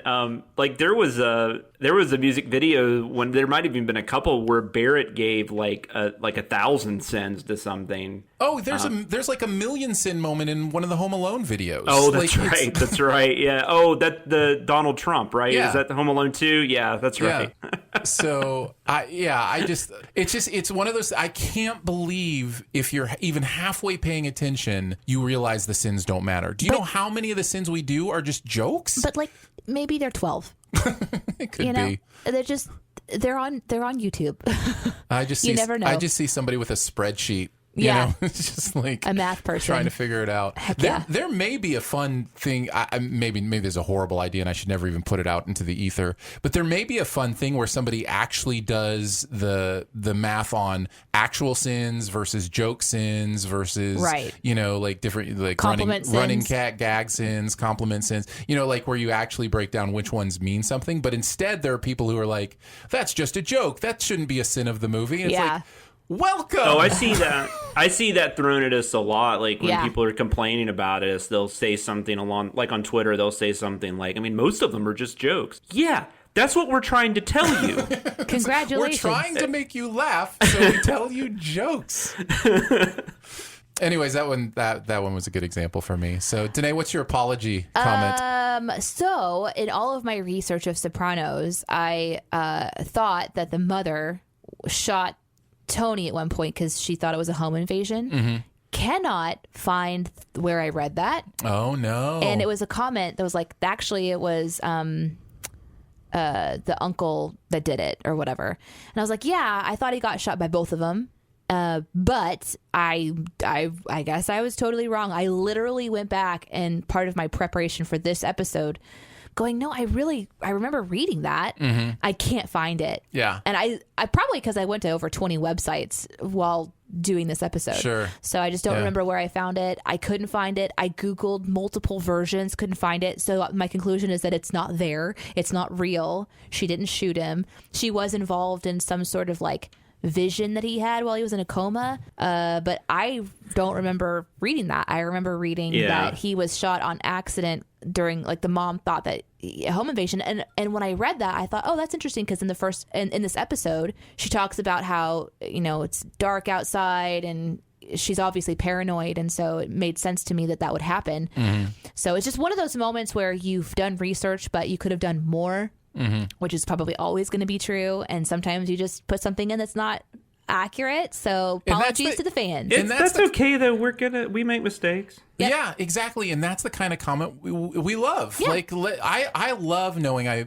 don't love knowing I made a mistake. Exactly. I hate making mistakes. Yeah. But I do love it because it means I get to know the actual truth, right? So I don't mind people nitpicking our nitpicks. I don't mind that at all. I find that really fun, actually. But it's when they don't understand what actual nitpicks are and what aren't. There are times when we get something wrong where we probably would have taken the sin out if we had known we got it wrong. And that's fine. That's great. We want to know that. But there are other times when we're obviously making a joke. And if you can't tell the difference, maybe it's just not the channel for you. You know what I mean? Like if your brain can't have fun with that, and just if it means too much to you, guess what? It doesn't mean that much to us. The comments were really appropriate. They're like, actually, it was the uncle that did it. It wasn't like, you idiot. And that's the thing. Like, I hadn't watched the show in forever, and so when you wrote that, I remembered he had gotten shot. That sounded right to me, so I didn't look into it. And I'm sure Barrett was the same when he looked over it. Aaron hadn't seen the show. I mean, stuff happens. Barrett talked last week, I think, or was it Chris the week before I think it was the week before with Chris, and he had mentioned that he had done research and he put like that Frank Oz was the voice of and he had done his research and he's like, oh, it makes sense to me. So I'm kind of having one of those same moments here, but I still like the joke that was there. Right. If I could just change the word from shot by his own mother to shot by his own uncle, I would easily do that. But so that was my apology. I do have a comment too, but we're only doing one comment, right? Yeah. So I'll just slide it in real quick. It was from Music from Behind. This one was from Munib. This is what it reads. Okay, what do I do with this information?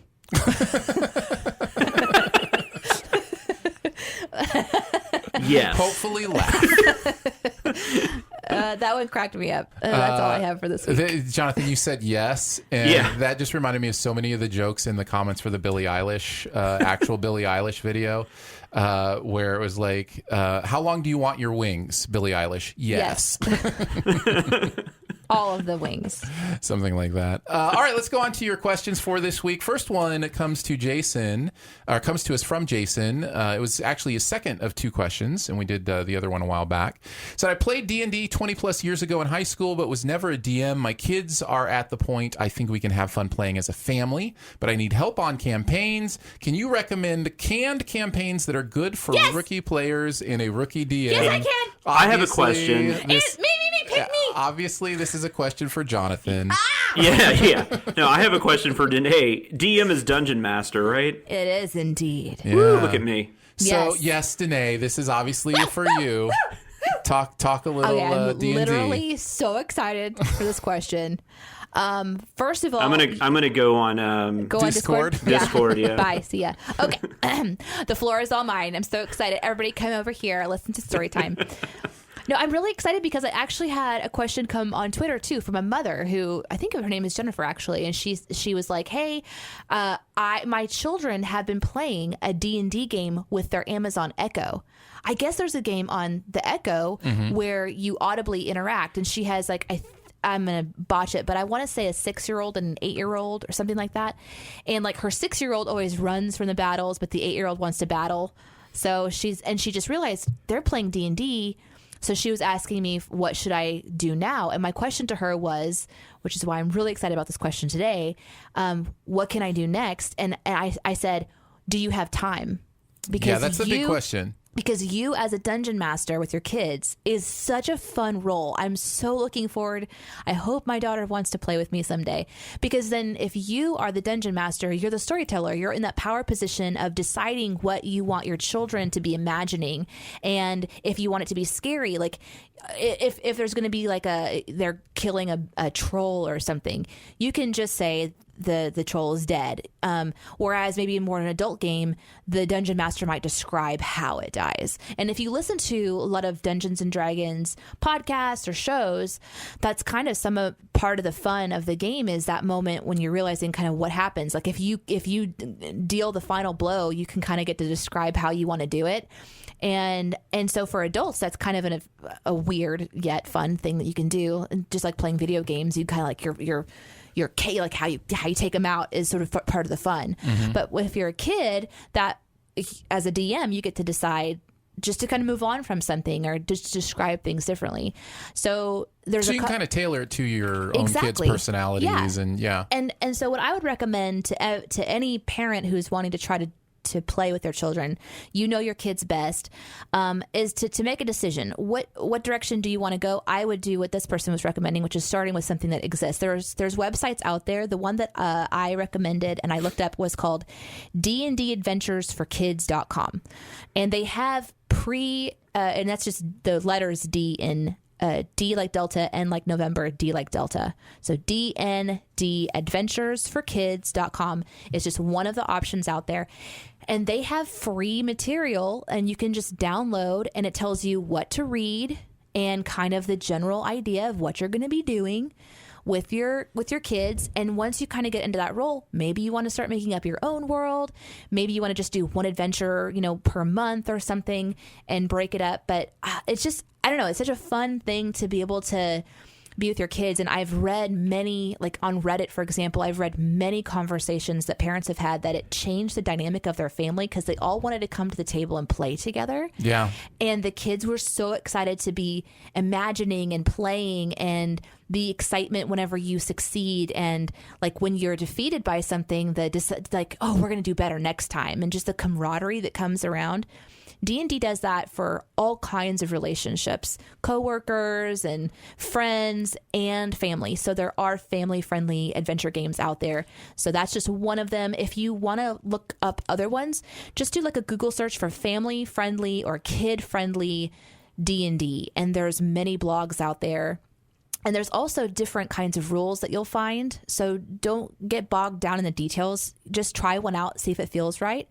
And if it doesn't feel right, there's probably forums or other resources through that website. Maybe you could write to them and say, hey, this is something that's weird for us. Do you have another idea? And they might have an idea for you, because there's lots of different games. If you're going to do like the full-blown 5th edition Dungeons and Dragons, that's a huge rule book. Like, it's a lot to learn.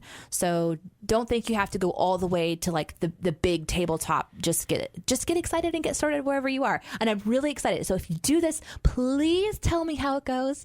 I'm so excited for this question. So thank you for writing. We live in an era of great tabletop games too that aren't Dungeons and Dragons. So there are a lot of games that are same kind of thing, adventure type games, but different rules. Right, imagination games and that kind of stuff. So. When you just said tabletop games, I was just thinking like board games. I was like, you mean like Trouble? Yeah, like Trouble. I don't know if you've heard this thing called Uno. Candyland. It's amazing. Oh, my daughter was addicted to Uno for the longest time. Weren't we all? I do have a question though. You mentioned, like, I think she said she had 2 kids. Is that right? I think so. So does it matter how many you have? Like, how many players you have? Like, can you just, like, if it was just a father and daughter or whatever, father and son? No, I don't think it matters. Maybe the more people, you might have to change your expectations for what you can accomplish at the table. Because the more people playing, the more opinions that are going to be given, the more so it's actually better probably with just 2 people, 2 or 3.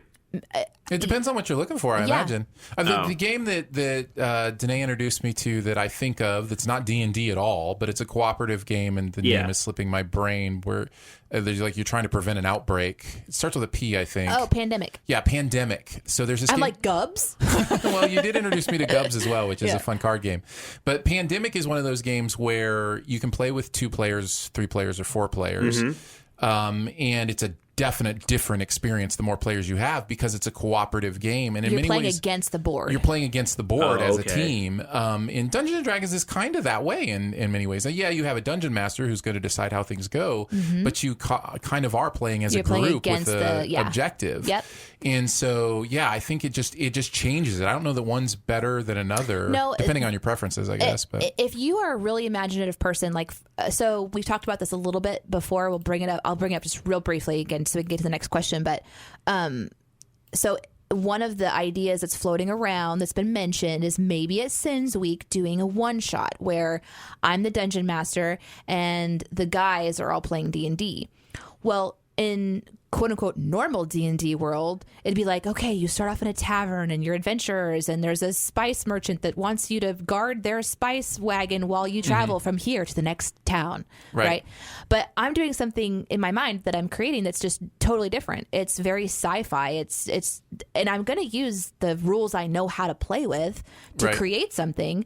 And I'm going to limit some of the rules too, because if we're going to do this in front of a live audience, it needs to be short, quick, and fun. It doesn't need to be like a campaign or whatever. Right. Yeah. So if you listen to D&D or you're having fun with it, you can kind of do whatever you want, just depending on if you like to be imaginative and plan these things.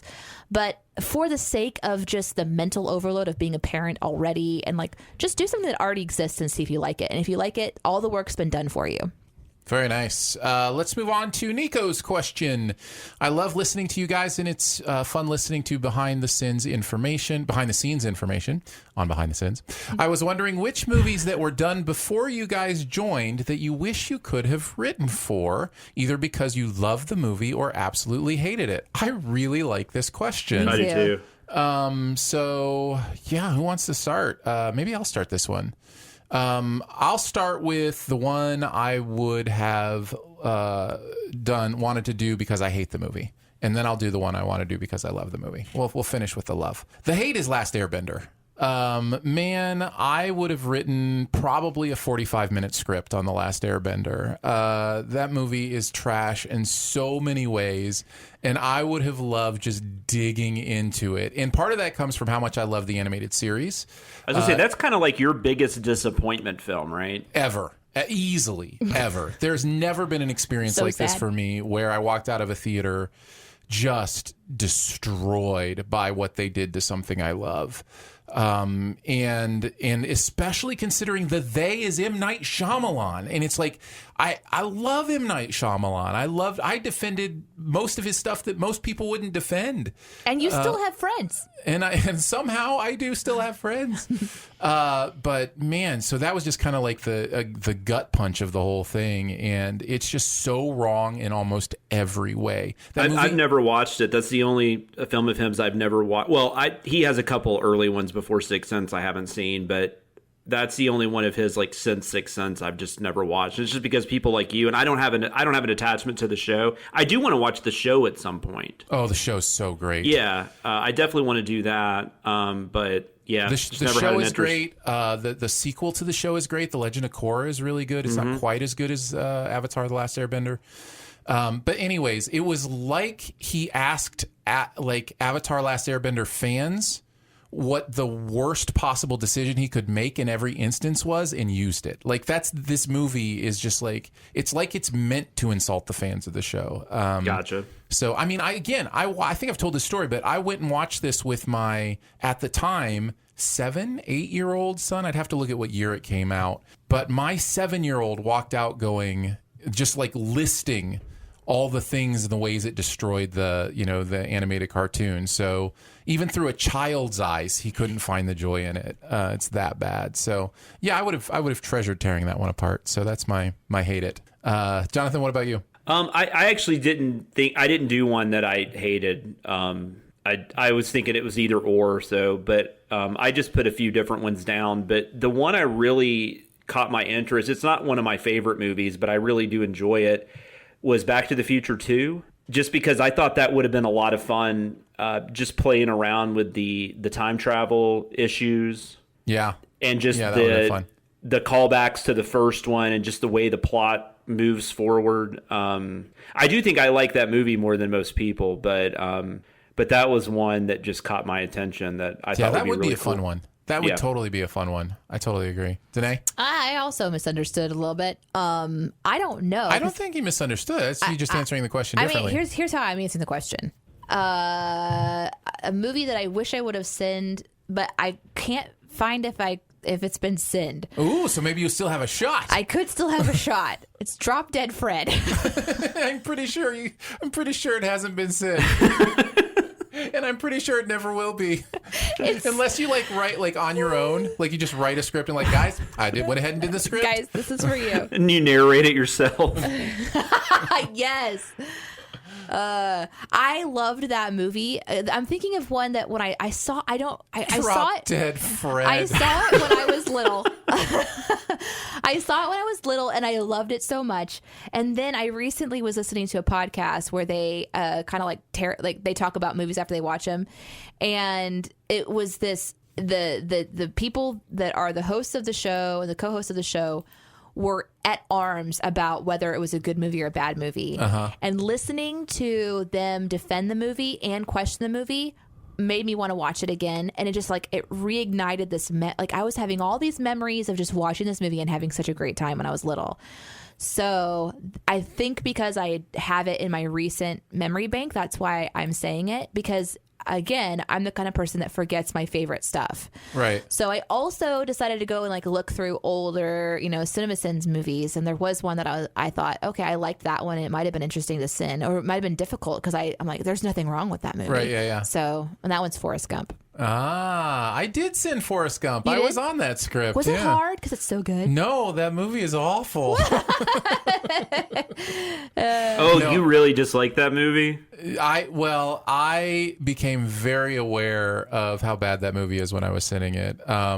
Beforehand I was just kind of, I never loved it like a lot of people do. I've never loved it, but it's watchable.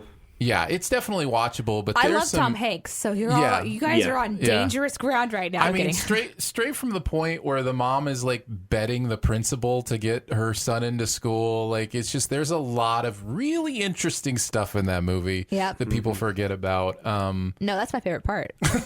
Joking. The trauma that it's have on him as he's sitting out there. Hook would have been one too, because I liked Hook growing up. That one would have been fun. Hook would have been interesting. But I think those would be hard because I like them. So. You could have given me a millennium to guess which movie you would have come out, and Drop Dead Fred would have never come out on my lips. I know you're like The Wizard. Yeah, I would have guessed maybe like Titanic, since you've never seen right. Titanic. So that would be like a fun one to have to go in and sin. How have you never seen Titanic? Right. So that's what I'm saying. Here we go. As you have this perspective on Titanic that literally nobody else has because everybody else has seen it. I know that you could. Jack he's in the water, guys, and the door is big enough. I know that. I mean, good for you. I mean, it's fine.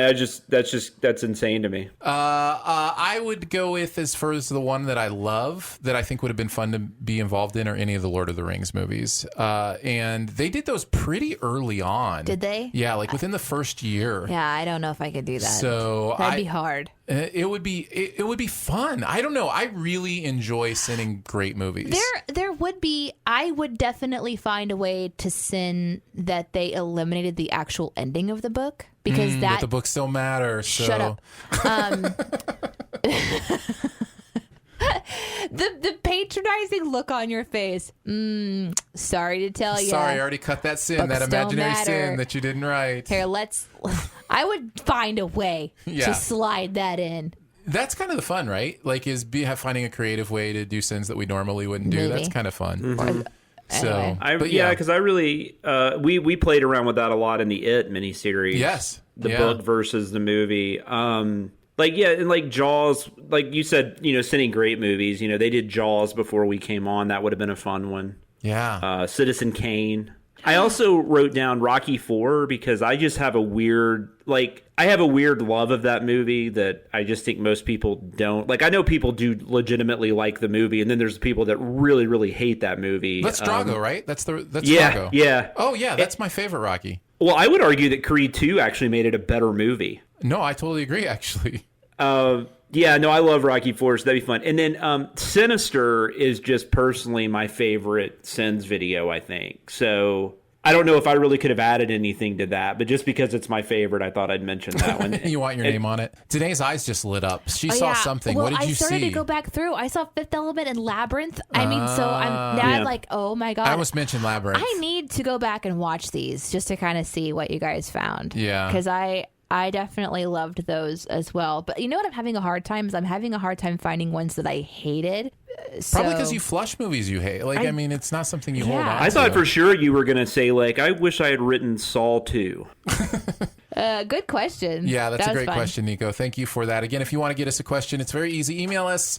BehindTheSinsPod@gmail.com is the email. Let's go beyond the sins. To infinity and beyond. Somewhere beyond my wild history. To boldly go where no man has gone before.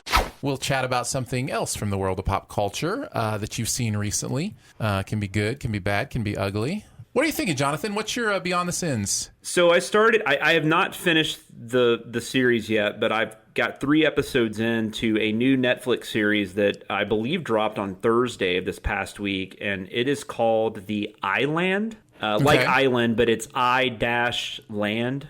Okay. Have you heard about this or seen anything? No, nothing.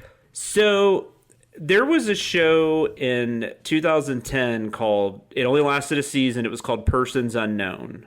Okay. And it was, the premise of it was these people wake up like in a hotel and they don't know why they're there. They don't know who they are. They just have amnesia, I remember that. Yeah. Yeah. And then there was a show, and it was actually created by Christopher McQuarrie. It's a pretty cool show. It only lasted a season. And then there was a show in 2013 called Siberia, which was also, and these were kind of like basically like Lost being popular, kind of created this whole like subgenre of television shows. There was a show called Siberia where these contestants go to what they think is these people go to what they think they are competing on a reality TV show in Siberia. And it ends up being something very different. And that only lasted a season. But I swear to God, the guy who created this, Anthony Salter, this is his only IMDb credit too, is The Island. I swear to God, he watched both of these shows and decided to combine them. And currently, this show has a 4.2 rating on IMDb. That is unfair. This show is bananas. And I mean, in the best way possible. BANANAS, bananas. This is bananas. It's these people wake up on an island in the first episode, and they don't know how they got there, basically. And then just shit hits the fan. It just gets crazier. Like I said, I've only watched the first 3 episodes. I've had a blast with it. I'm sure from if we wanted to get into the technical aspects of it, maybe it's not the best thing ever, but it's so fun. I think you'll know pretty much from the first 10 minutes whether you're going to get involved in this or not. Natalie Martinez is in it. She's a TV veteran. She was in the show The Crossing from a couple years ago. She was also in Under the Dome, Detroit 187. Kate Bosworth is on it. And then there's a few other people you'll recognize kind of come up in supporting roles, but I don't really want to say too much about it. And I will say, I only watched 3 episodes, but the 3rd episode, they do go in, they kind of let you know at least a little bit of what's going on. It's only 7 episodes. I'm assuming it's a one-off because they're calling it a limited series. And based on the reviews and stuff, I'm assuming they're not bringing it back. And it's called The Island? Yeah, but it's I-Land. The Island. Yeah. I'll probably finish it this week, but I'm really excited to see where it goes. And it could be at the end of it I go back, but I can't imagine it gets any less fun than it's already been. So ignore the IMDb rating if any of this sounds interesting to you, and just dive right in. No pun intended. Is it a horror thriller? I would say more like mystery sci-fi. So more like Lost. Cool. Okay. It is 100% a Lost clone. Yeah. But and it's crazy they're still making these. But that show Manifest, is which it's the 2nd season, I guess, is premiering soon. That's very much a Lost clone. So all these years later, they're still doing these. Yeah, and I'm okay with that. It's like that Die Hard thing where it's now it's Die Hard on a boat, now it's Die Hard on and then it gets all the way back around, and now it's Die Hard in a building, and so it's Lost on an island. Hey, that's where we started. Even when Lost was on, there was all those one and dones, flash forward and the event, and I watched all those, and I for the most part enjoyed them. Yeah, I don't know what it is about these. It's just I think it's just a very easy thing to get interested in just because of the mystery element. Yeah, makes sense. And then sometimes you ignore the terrible acting and shitty production design. As one must. Yeah. Danae, what do you got? What's your Beyond the Sins? Well, I don't know if this has been mentioned before. Jonathan, have you ever mentioned Webtoon? I haven't, no. Okay. So while I was on vacation, I was on the tweeters.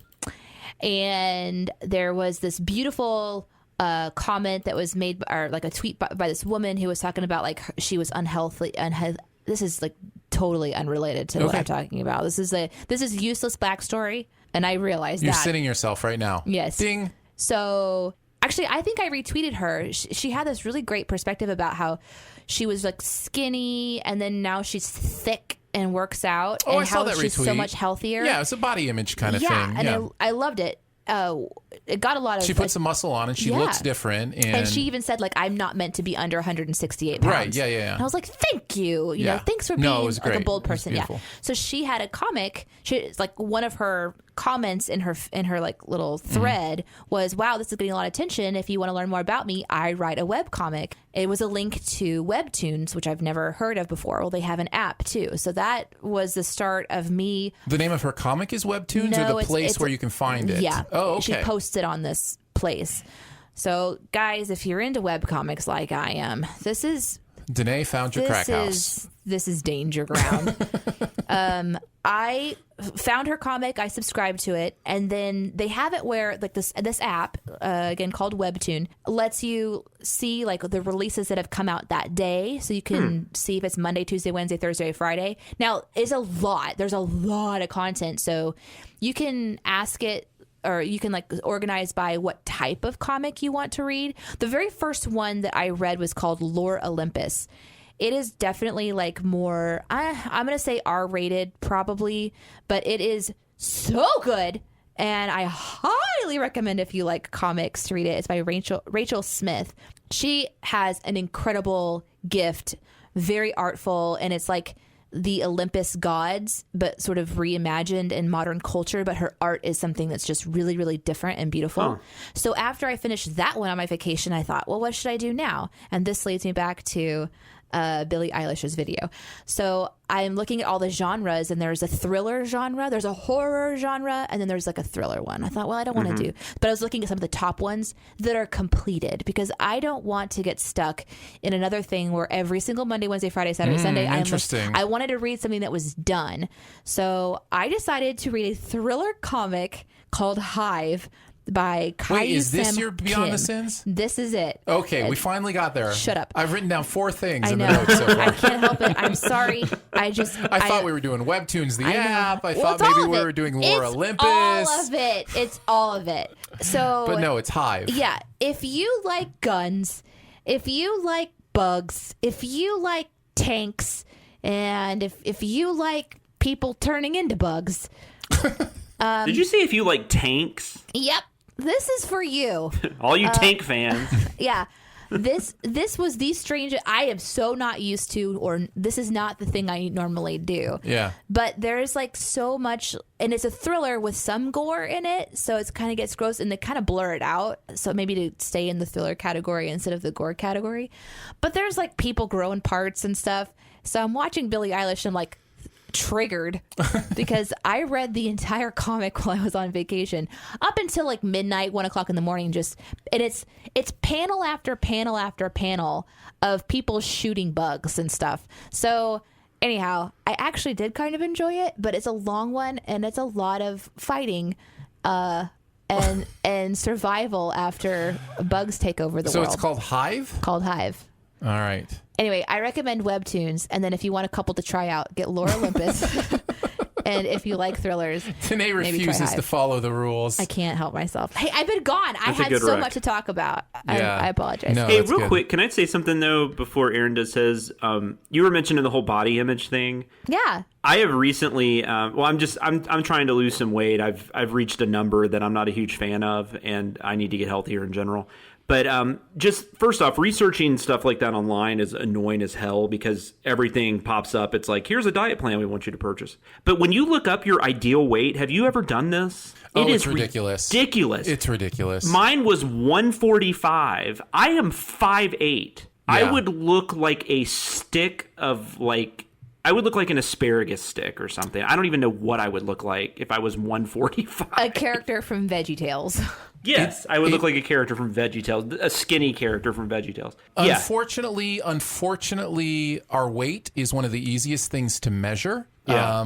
But we would be much better to talk about cardiorespiratory health. We would be much better to talk about fat percentage. That's actually something that does impact our overall health is, what our body fat percentage is. But BMI is ridiculous because it's based on weight and height only. And there are so many different factors. If I were to be a healthy even just in the overweight range for my height, I would be I have pictures of me looking like a stick at 245. I'm supposed to be 210 to be in the overweight range. 185 is what I'm supposed to be considered healthy. I am technically at my skinniest like 15 to 20 pounds into the obese range. So BMI is ridiculous for some body types. It just does not work. So yeah, I think it's just a matter of first of all understanding the difference between health and appearance. Those are two different things, two different goals. Neither one of them is awful, but and then also understanding the relation of your weight to those goals.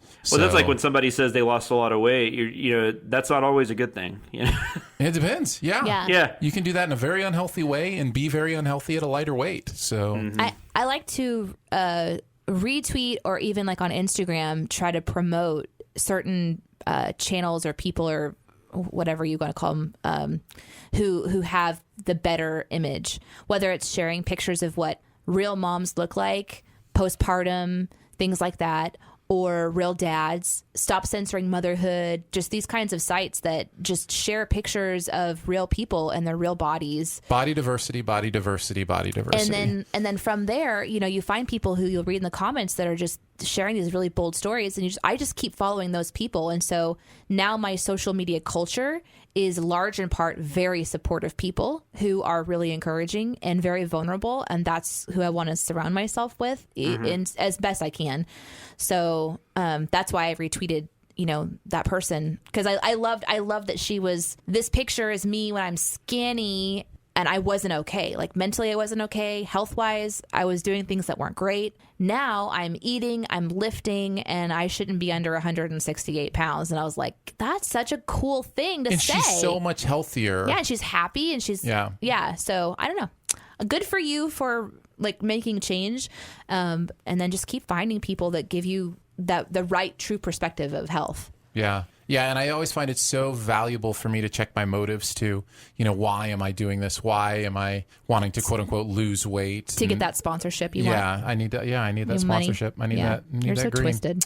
All right. My Beyond the Sins. I have several options, and I think I want to go with something I really liked. I want to talk about something I loved. I recently saw Late Night, which is Emma Thompson and Mindy Kaling. Mindy Kaling wrote it. It's been out for a while. It's on Amazon. How was it? If you have Amazon, you've got access to it. I loved it. You did? I really, really liked it. I wondered if I'd like that one. Mindy Kaling is a huge talent. She's a great writer. I'm not. What? Why are you laughing? I think I remember that she said something like, "Do you want me to talk white?" To make the people in the boardroom feel more comfortable with her talking without an accent. Yeah, is that in this movie? I don't know. Oh, okay. That's why I'm laughing, because it might be. She's here's the reason I kind of tiptoeing around the fact that I've never been a huge fan of her acting. Oh, okay. Like she's funny. I think she's a really funny comedian and funny, but I don't know that I've ever seen her and thought, wow, what a great actor. Like I believe that character she's playing. It's usually some version of herself, which by the way is a lot of actors have that. But she's really good in this. But Emma Thompson is the reason to watch. Emma Thompson is a legend, and she is so. I literally can't imagine anybody else that could pull this off, what this role entails, because she's playing a fictional late night host that has had her show for 23 years. We've never had a female late night host that has had a show with that kind of longevity and been a legend in the industry. So she is playing a completely fictional character that does not know, there is no reference to this in the real world. And you believe every second of it. And the way this movie deals with gender issues, the way it deals with comedy issues, some of the stuff we were talking about earlier about free speech and how do you say things, the way it deals with the Me Too movement in this is very interesting. John Lithgow is great as her husband in this. There's a really beautiful storyline between the two of them, and it's funny. There's a lot of laughs. I had a really good time. My wife, I will do this thing where I have a backlog of movies that I need to watch, and I'll just throw them up on the screen and ask my wife, hey, which movie do you want to watch tonight? I have to watch them all at some point anyway if I'm going to be educated about this year in film. So which one do you want? And she picked Late Night, and I was like, all right, let's do it. And we had a great time. Like, I was probably 4 minutes in, and I was like, oh, I like this movie. This is a lot of fun. I'll check it out. Yeah, it's a recommend from me. I can't remember. It's been so long. I don't even remember what the buzz on this is. I don't know what it has in Rotten Tomatoes. I don't know if people in general like it. But I know I did, and I think... it got it got like, I guess, 80%. A semi-wide release. It's a 6.6 on IMDb, 80% on Rotten Tomatoes, and a 71 on Metacritic. Yeah, no, 71 on Metacritic is actually 6.6 on IMDb might as well be a 10. It's interesting you say that about Mindy Kaling, because outside of like The Office, and I did not watch her sitcom that she did after that, I've only seen her in Wrinkle in Time, I think. Based on like, Storm Reed is in Wrinkle in Time, and I remember when we send Wrinkle in Time, I was like, man, I don't want to knock on child actors, but God, I don't know what Storm Reed, I don't know if she's that good of an actress. Well, I just saw the movie Don't Let Go a couple weeks ago that she's in, and I'm now, between this and what you're saying about Mindy Kaling, we can judge nobody by how they performed in Wrinkle in Time. Well, it is a reminder that a lot of people make a performance. It's not just the actor; it's the editor, the director, writers. You choose the writers. The boom mic holder. Well, in this, he or she is very important. But in this specifically, her talent on display is her writing. She wrote this movie, and it is so sharp. Mindy Kaling wrote it? Yeah, she is such a great writer, and she wrote on The Office. And she wrote her own show, which is very sharp comedically. I just think she is one of our great comedy writers, and she needs to start being thought of as such by more people who aren't on that train. So, but that combined with impossibly great Emma Thompson performance and the humor, that alone makes it a great watch. That's awesome. I mean, just seeing a great Emma Thompson performance, I'm sold. I can't remember the last time, I'm sure she's done some stuff I just haven't seen recently, but I can't remember the last time I was just, I saw her in something really great. Well, Danae has been doing the pee-pee dance for about half an hour. So bad. I have to pee so bad. You're good. I feel like what we should do is we should start taking a break halfway through. Like when the internet went down, instead of the shenanigans about the whole ogre giant and the unicorn, I should have peed. Jonathan knows nothing about. I should have gone pee. That's what I should have done. Dang it. That's going to do it for Behind the Sins this week. Don't forget to make sure you are subscribed and go ahead and leave a comment or rating as well. You can hang out with us on Twitter. I'm at Aaron Dicer. She is at Gotta Go Pee, and he is at Sam Loomis. There probably is an at. She's got to. There's got to be an at Gotta Go Pee out there. At Danae Says, and he is at Sam Loomis 13. So for Jonathan Watkins, Danae Hughes, and myself, we'll see you next week. Bye.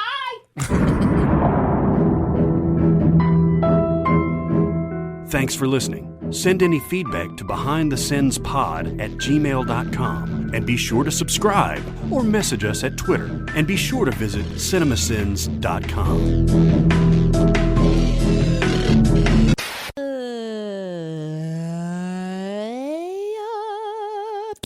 It's so hard to tell when we're recording. Why am I so tiny? That's where we are now.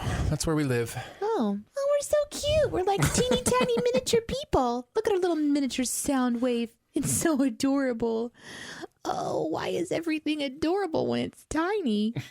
I hope today's show goes all right. Why wouldn't it? Well, the internet could just stop at any second. Well, that's true. Unless we should get Jonathan on the phone then, shouldn't we? Unless I brought the Wi-Fi aura with me. You did. Whenever I walked into the studio, it just started. Yeah. People don't know this about you. You're actually a Wi-Fi access point. That was a weird response to that, Danae. No, it feels very powerful. I'm enjoying it. I lost my phone charger. Well, I'm sorry. Your life's over. I've been going to bed at night with 54% battery and then waking up with 42. Even though my phone isn't doing anything but just laying there, it just loses life. Sure, of course. It's just like us, really, humans. we go to sleep one night and we've lost a percentage of our life the next day. We were just talking about our phone plans. Not the ones that you pay monthly. No. Our plans on getting new phones. Yeah. So you're gonna gotcha. You're gonna get a new Pixel too? I want to, but I definitely am. I did my time. If I can make it 2 years on a phone, I feel like I did my time. I can buy a fancy new phone. Mine's only a year though. Yeah. So are you guys just anti-Apple? Yes. Well, only in that it's a much worse phone. I was in wireless for 6 years though, doing purchasing, and yeah, that's a crazy thing where people are so adamant for one or the other. Yeah.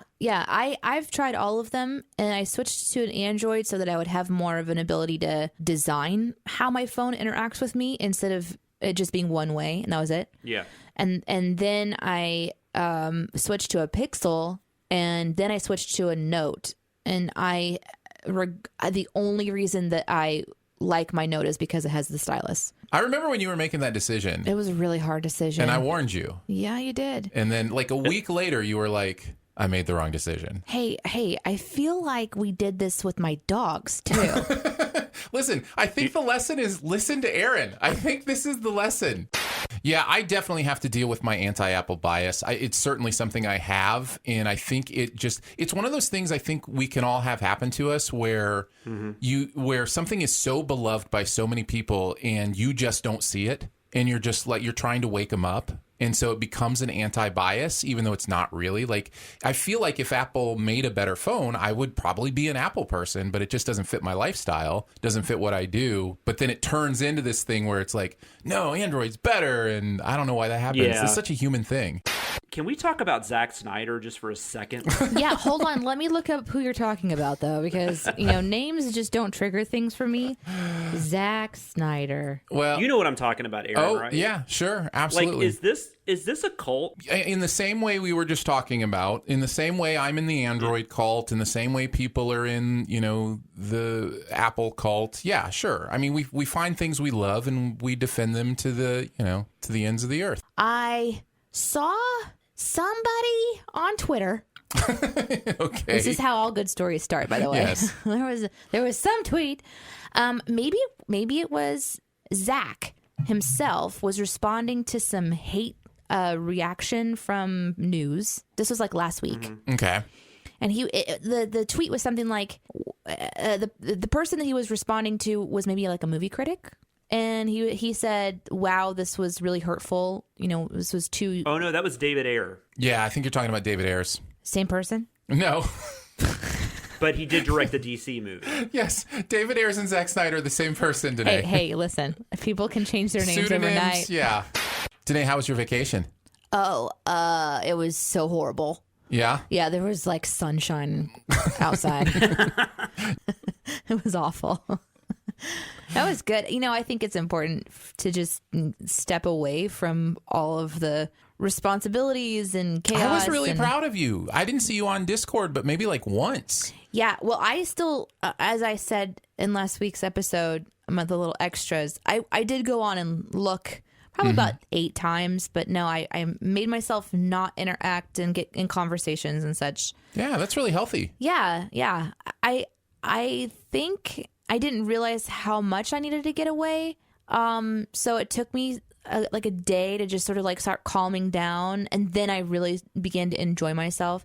But we didn't have one of those packed family vacations where we're doing all the touristy things. It was legitimately, we're at this resort that has this gorgeous lazy river pool thing, and we're just going to stay here. Yes. And we're going to float in the water, and we're going to eat food that we make and just chill. Yes. See, that's a vacation. I took a nap almost every day. That's amazing. Yeah, it was awesome. Yes to all of that, except maybe floating in the water. Just stay in the room. Right. And making your own food. Have it delivered. I'm just saying, if you're going to go full out vacate on your vacation, just lay in the bed and let people feed you. There is something interesting that happens every time I come back from this particular resort or resorts that are similar to it, which is that when you get home, we both, my husband and I, went into this cleaning frenzy because a resort is so clean and minimalistic. You just have your basic needs and that's it. And so when you get back home, depending on like what condition you left it in our case, it was disaster house. Stuff was everywhere and still is. So we have some work to do. But my husband decided to deep clean the refrigerator. Oh, nice. So we get home and he disappears for a good hour and he's totally focused on pulling everything out of the refrigerator and wiping it down and cleaning it. I have become a fridge cleaner. I clean our fridge every week. When did this happen to me? When did I start adulting like that? Is that part of getting old? Do you just automatically start doing this kind of stuff? Well, here's how you know. Do you have diapers yet? Because if you're wearing man-sized diapers, you are definitely old. We've been through this, Danae. There's nothing. It's just my shorts. Oh yeah. You might change your mind as you get older. Yes. If diapers are necessary, underwear becomes very necessary. Yep. How long does it take you to prep for the show, Jonathan? I mean, I rewatch everything, or in some cases, I watch stuff for the first time, and I make notes and all that. So maybe an hour. Yeah, I'm at about 2 hours. I'm about an hour and a half. Yeah. My favorite part has become watching the actual music video that the Sins video is based on. Yeah, we're going to talk about that during the show. That has become my favorite part of doing the prep for these shows. So, we're going to talk about that during... Oh, I got you. Yeah, see, I watch the video before I do watch the edit. Danae, did you just say boobies? I don't know. You'll have to go back and listen. You think that's why that's my favorite part? Hey, listen, you're the one that's looking up sexual escapades on Listen, I have given the wrong impression during this podcast. I just realized that maybe eating this mint is just a really bad idea. Yeah, in general, throwing something in your mouth during a recording session, Danae? I apologize. I'm going to try to eat this real fast. Of the things that you could put in your mouth. I can't tell at all. I just thought that was your voice. Okay, I'm doing the things you could put in your mouth during a recording session, Danae. Something that you have to actually suck on for an extended period of time. I'm realizing probably a bad idea. I apologize, but listen, you're not even ready yet, so we're good. Like, Literally, if we actually were recording a show, then it'd be one thing. But you're taking your sweet ass time. Listen, this is on the outtakes. Literally, Danae, you suck. Oh, thank you. I'm one of those suckers. Sucker. I'm almost done, so you better be ready. I'm ready. I would like to say though, when Aaron was like putting something in your mouth that you have to suck on for an extended period of time, the little kid in me laugh, but it totally did. Well, listen, Danae, I cannot believe right during the podcast you decided to give your husband a blowjob. Like, how can you do that? Oh my God, Jonathan, did you see the Discord chat about Danae likes the D? I wasn't able to figure out where it started, but I did see Danae likes the D. Well, it started with me, unfortunately. Oh, okay. That was Aaron. Do you remember what did I say? It wasn't that. I mean, it was. So was it Danae likes the dicer? No. It was I said Discord loves the D, meaning Danae. Oh, that's what it was. Yeah. Mm-hmm. Oh. Yeah, and then it kept evolving. I can see where that went off the rail. Devolving? Evolving? Yeah. I got several messages after that going, "Hey, you okay? Is that too far?" I love how all of us have asked you that at one point. Are you doing okay? Genuinely appreciate it. Although I feel like maybe I should say, just for the record, because I was at it on Twitter about my porn obsession. I'm not obsessed with porn. It's okay if you are. Nothing to be ashamed of. It's a glass house. Where's the level on obsessed? Where does that turn from I was casually aware of? Are you demanding the Snyder cut of porn? Oh no. 41's my favorite number. Yeah. That is specific. Oh, I can give you all the reasons. You ready for this? Danae's heard this a million times. All right, I'm gonna go to Discord. Bye. You want to know why 41's my favorite number? Yeah, sure. So there are many numbers that hold religious, spiritual value. Like 7. Yeah, that kind of thing. Sure. 40 is one of those numbers. It's a number that symbolizes completion. It's a number that symbolizes, wholeness, right? Does that come from the 40 days, 40 nights? Yes, yeah. You'll hear it and stuff like that, right? There's also, in science fiction, the idea that 42 is the answer to life, the universe, and everything from Douglas Adams, the Hitchhiker's Guide. So I like to think of life as something that never has an end. You're always growing, you're always moving. So it's one beyond completion, but it's also never perfect. And so you're never quite to 42. So right there in between 40 and 42. Oh, that's a really cool reason. And as well as the fact that it's a really sexy number. Like it's just like, the 4 and the 1 are very angular and interesting. And I like that. Plus it's a prime number. It's a very cool prime number, so no other two numbers go into it. And the honest answer is it was my number when I played basketball in high school. There you go. Numerology is fascinating because once you fall in love with a number, you will see it everywhere. It's just the way the human mind works. Like the number 41 follows me around. Yeah, because I made you aware of it. Well, it's weird. It happens all the time. It seems to. It's been my since meeting you. It has been my hotel number 3 times. Yeah, it has been the number that people give me like on tags to like go back and pick something up. Yeah. It'll be on there. Yeah. When I was in the American Idol experience down at Disney, my number was 41041. How is this happening? When I did Chick-fil-A, when I stayed up all night to get free Chick-fil-A. What was your number? Number 41. Guys, this is the real thing. Pick a number, see what happens. Let us know how it goes. We're really curious. I'm more about sad it. you stayed up all night to have free Chick-fil-A. Oh, don't be sad. It was one of the best decisions I ever made. It was amazing, even considering it dropped into the 20s overnight that night, and I was in a tent in the parking lot at Chick-fil-A. Who was your partner who made some real sweet images for you to post online? We had this whole hashtag, this is my Everest. Because the Everest movie had just come out. Because the Everest movie had just come out. And so Danae photoshopped pictures from the Everest movie, but with Chick-fil-A at the peak and that kind of stuff. So that was so clever. I worked at Chick-fil-A through high school and college, so I've had enough for my entire life. Do you still accidentally say my pleasure when people tell you thank you? No. It took a minute, but no, I don't anymore. Nicely done. All right, let's pause just for a second. Jonathan, are you still there? Didn't think so. I think my internet just went down. Mine's connected. And it might say it is. Okay. Oh, no, this is no internet. Yep. But the internet decided to do it for us. Where are your Wi-Fi powers now, Wi-Fi lady? You know what? I was feeling the back of my thigh while we were recording. As one does. Yeah, exactly. Nothing weird about that.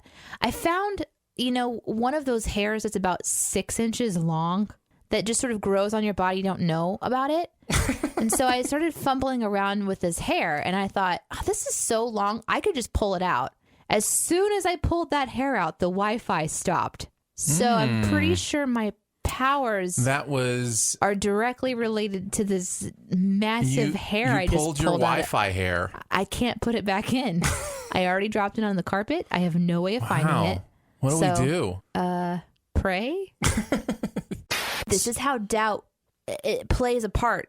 Doubt plays a part. Oh, I need to believe. Yeah, you need to believe. I just need to. I believe just Wi-Fi. Like, I believe like fairies, Wi-Fi. Like fairies, you clap.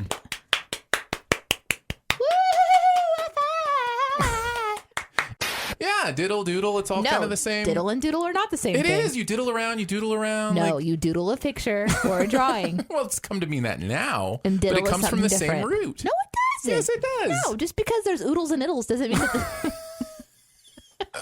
Oodles and iddles and doodles and diddles.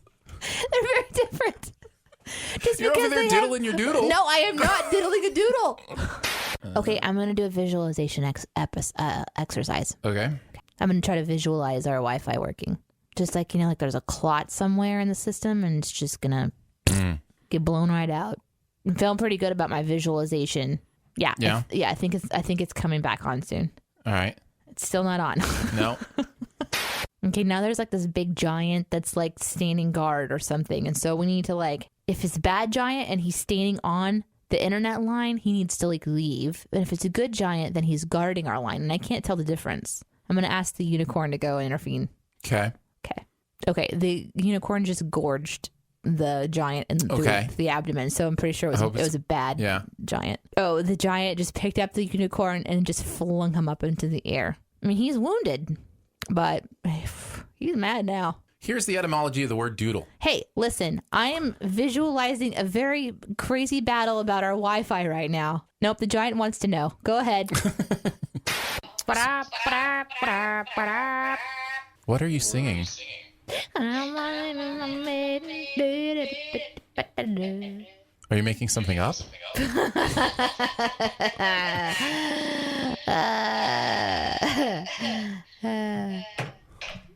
No. Danae's under the table laughing. Wait, why is she under the table? Because I gave her an evil look because she tried to correct your pronunciation of the word GIF, which you pronounced correctly. Is it GIF? No, you pronounced it just fine, Jonathan. That's why I'm laughing so hard. I'm sorry. It was just a really funny moment. I hate that word so much. She did it to get under my skin. And it worked. And it worked. Your anger flare was real.